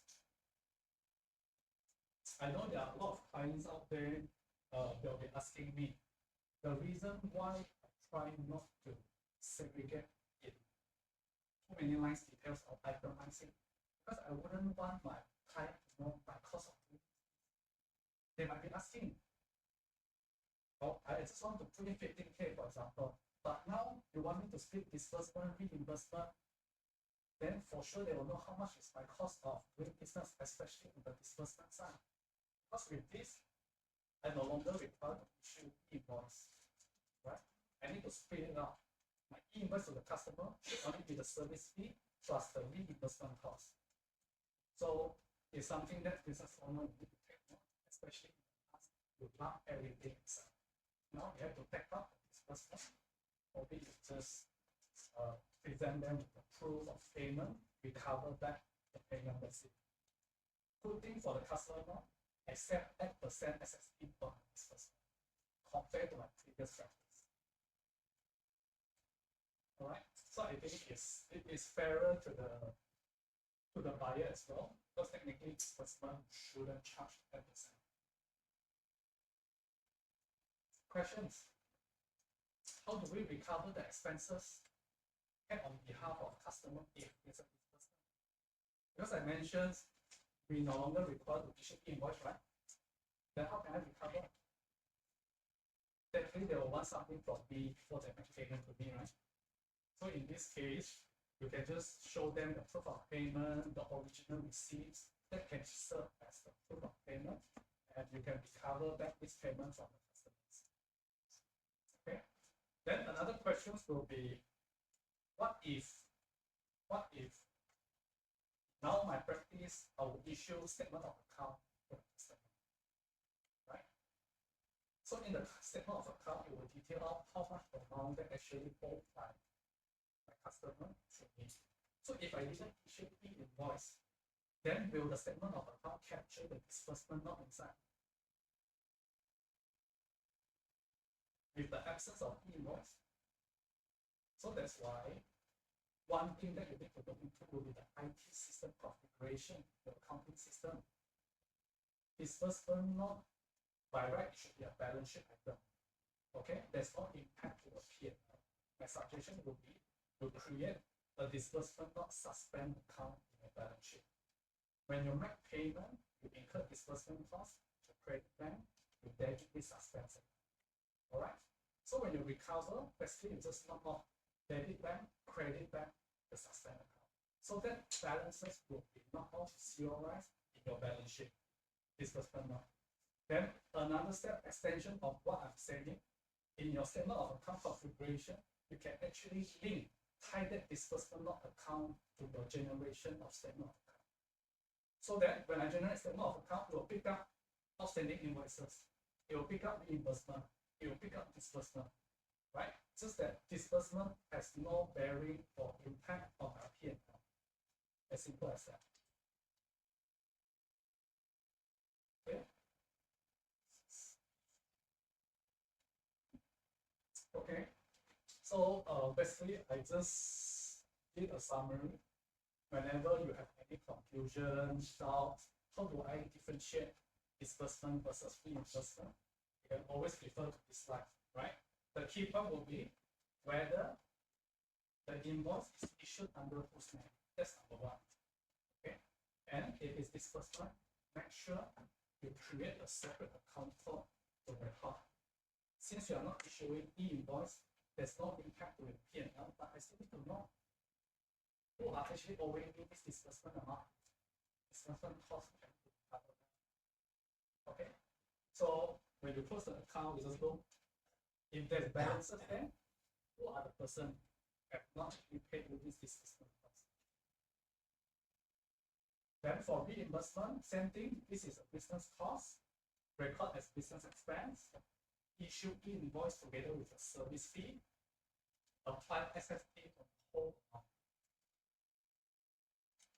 Okay, so this will be very closely related to professional services like audit firm, accounting firm, law firm, company secretary, service industry. They tend to have a lot of disbursement and reimbursement products. All right. Now we're moving to this employment benefits, right? So what should we do when it comes to invoice? And before that, when we talk about employment benefits, what are the first conditions that we're looking at? Employer-employee relationships, right? So is there a contract of employment? What's the difference if I change the contract for service? You can see here is contract of service employment, right? What if I change the contract for service? How will be the treatment like? Supplier is your basically, let's say for director, if the director they actually enter a contract for service a company, right? Every month you'll be issuing billing to the company for the services. So in a way, if they are personally are doing business, then you just get invoice from them. So it'll be a proof of expense. If those are the people that are not conducting business, they have to do self-billing. All right. So, but now we are talking about employment benefits, which first criteria, contract of service exists. There must be a relationship of master and servant, and in return, there will be a remuneration payable to that employee. And you can see these are the types of employee benefits. It includes both monetary and non-monetary. Okay, so come to e-invoice. What are the requirements? Right now, when employee would incur all these expenses, let's say there's the signing claims. All right, together with the supporting document. Let's say I pay for my professional membership fee, ACCA, for example, and under the employee handbook, ACCA professional membership actually is part of the employee benefits, which is claimable as and when they incur. All right. So for them, they will just attach together with the payment. Payments are okay, receipts, and for the employer, for the company, they'll be recording that as their company business expense. All right. And they'll claim for tax deductions. But with invoice coming in, are we foresee there are practical challenges, right? Not all expenses that incurred by the staff, they can get invoice under the company's name. So in that case, what should we do? First choice, of course, is to get invoice under the employee. If they are unable to do so, RRB allow you to issue it under the employee's name, provided you have actually make it very clearly in your employee handbook. Is that okay? Employee rank A, they're entitled to get this particular benefits. So all these things must be properly documented. And this is what RRB will be asking for. Okay? It's not to say that invoice not issued under the company, then hence they are unable to claim. No. But you must ensure you have proper policy based to capture them. Alright, so these are the steps with e-invoice. How should you claim? First, check whether the e-invoice, first option, can it be issued under the employer's name or the company's name? If yes, provide the employer details. That's why all the time right now, make sure you have the info of your company's name, registration number, together with your personal information. Alright? If no, you can still provide your own details. Make payment and receive validated invoice from the supplier. Submit your claims as a staff expenses. Condition will be make sure all these are clearly, explicitly spelled out in the employee handbook. Alright, we're done with employment benefit. Next will be expenses incurred on behalf of. Remember earlier session I mentioned these two are actually closely related to each other, right? All also related to staff. One is staff benefits, another one is staff claims that is meant for business purpose. Alright. So you can see what are the type of staff claims that we commonly see. Maybe today you are traveling to client premise, let's say audit firm. Employee actually travel to client's place to do field work. And you are entitled to claim mileage, let's say 90 cents per kilometer. Alright? So that will be the expenses on behalf of the employer. Because this also clearly stated in the policy that you are able to claim for all this mileage. Alright? So under e-invoice era, same thing. First choice is always asked, can all these things be issued under the company's employer's name or not? If yes, first choice, put in the company's details and get the e-invoice for you to submit the claims. If you are unable to get, just put in your personal details. Condition will be employer will need to prove that the employee is actually acting on that. Let's say today we have birthday celebration, right? I actually assign staff A to go locals to buy some snacks for the party. So in a way, number one, how I confirm something on behalf. This employee is under my payroll. Next thing, probably I will email the person to mention that, okay, since we have this event, now I authorize you to go and spend, incur all these expenses, and you're actually acting on behalf of the company. Alright. Same process. Okay, so this is something interesting. I want you to pay attention. When it comes to staff claims, these are the commonly seen expenses incurred by staff, and there will be something for staff claims. Alright. So currently, before implementation of invoice, what do? Just get the normal invoice and receipts, and attached with the claim forms, submit to HR for approval, wait for the month-end payout to get your claims. Correct? That's our current practice. But under e-invoice era, during implementation, their relaxation 6 months. Right? So B2C can be, when I buy from Lotus, Aeon, everything can be individual. B2C here means individual. Okay. B2B here will be company's claims. All right. B2E here will be referring to employee. Okay. Employee claims. So after implementations, then it will be B2B. So anything below 150K, example, I mean the supplier side, we can continue to get the normal invoice receipts as a supporting stuff. Government expenses. So if let's say today I have event in China, right? My company sent me to China for company business trip. Then in China, for sure, I will incur some living expenses over there. Right? Traveling, living accommodations, hotel, etc. So for any foreign expenses that you incur in overseas, but in your duty in doing the business, you can actually get a normal invoice from a foreigner. And there's no self-book required in this case.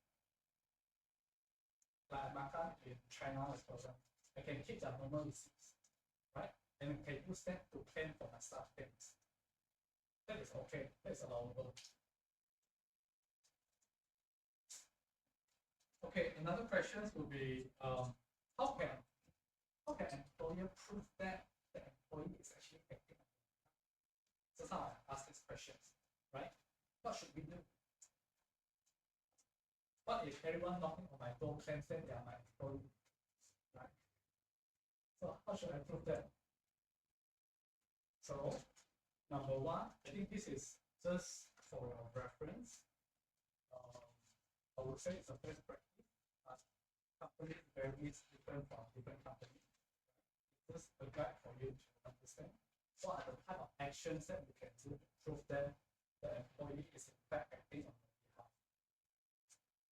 Expense authorization. Okay, the purpose of expenses, make sure you incur it for the purpose of business use, not your personal consumption, personal magang. Again, expense report, like how you submit the claims. Normally, you have a claim report, right? You submit the claims. So make sure all these things are in place.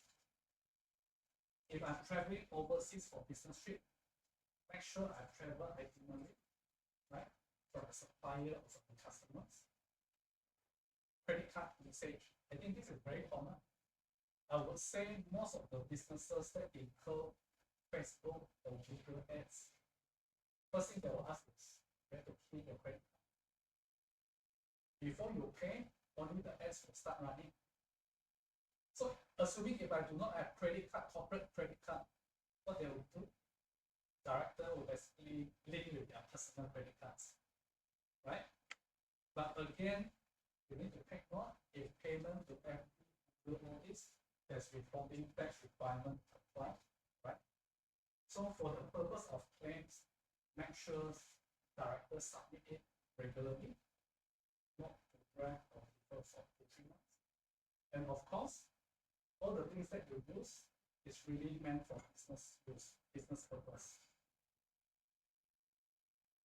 Employee declarations, training communications, okay, receipts and invoice, documentation retention, internal control. Some of the things for information purpose. Okay, take a look at these scenarios. Basically, I combine employee benefits and staff claims together. First one, fixed petrol allowance. Which category is this? Employee benefits. All right. Number two.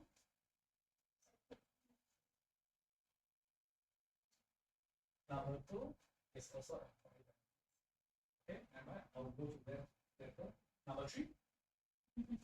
Actual petrol is, I think, a bit confusing, but number three will be basically when today you drive your car to Petronas petrol station, you pump petrol, get the receipts, and you submit them. That will be under scenario 3. Okay, let's go through that. First one, fixed petrol allowance, right? If an employee receives fixed monthly petrol allowance as part of their benefits, remember for employee benefit, there's no requirement exempted from invoice. Exempted. And in your staff handbook or policy, you mention this particular employee actually entitled to this benefit. All right, and of course, you are subject to statutory contribution as well. Scenario 2, okay, example. Knowledge claims, 90 cents per kilometer. Okay, now this employee is required to travel to benefits, and one of the benefits that if you travel, you are allowed to claim for knowledge. All right, so we will view this as also part of employment benefits. All right, make sure these are clearly stated in the claims policy, in the HR policy, and for you, exempted from invoice. And you will notice under the employee EA form, there's a category of tax exempt benefit. Right? So basically, this claims amount will not attract additional tax to the employee. Because it's on incurred basis. You already incurred it, now you just claim back reimbursement. Right. Scenario 3, this will be on the actual petrol reception that I'm talking about. When today you drive your car to petrol station to pump petrol, and the receipts, the question will be asking, should the receipts issued by the Petronas, the petrol station, issued under my name or the company's name?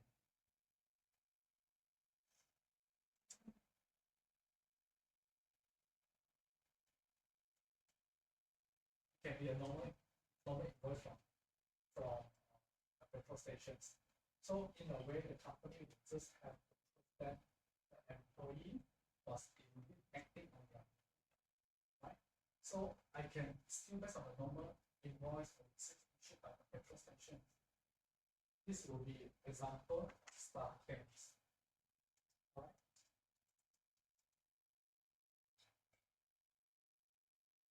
Okay. Remember we talked about there should be some amendments or changes made to your HR policy. First one will be explicit benefit policy, which is should take a look and include whatever things that will start entitled. All right. Expense reimbursement policy. If there are claims, all these make sure are properly spelled out, and you have a policy that mentions the details. Third one, foreign expense. If I'm traveling abroad for business expenses, what are the policies? So these are some examples for your reference. What you can include in the policy. Okay, this is some content for your reference. Every company you can have a different policy. You can have however you like it. I'll just include this for your reference purpose so that you can have some rough idea what to use it inside. Expenses, how should the staff claim, the claiming process. If can, first choice is always obtain invoice under the company's name. Okay, if unable, there's a concession under the employee's name. Make sure all these are properly spelled out in the policy. What happens when it comes to foreign transactions, documentation, record keeping, and we should always review the policy regularly, right? As and when updates required, and what are the compliance and consequences. What if I set up this policy, this process, but the employee did not comply, did not follow? What should we do? You'll tell them, thank you so much for your contribution. Company will still accept all this, but company won't be paying you all these claims because you are not following with all the policy, all the claims process, not properly claims. So with that, I will end my sessions for now. And towards the end, I will do a wrapping up sessions, the things that we've done throughout. Okay. Thank you so much.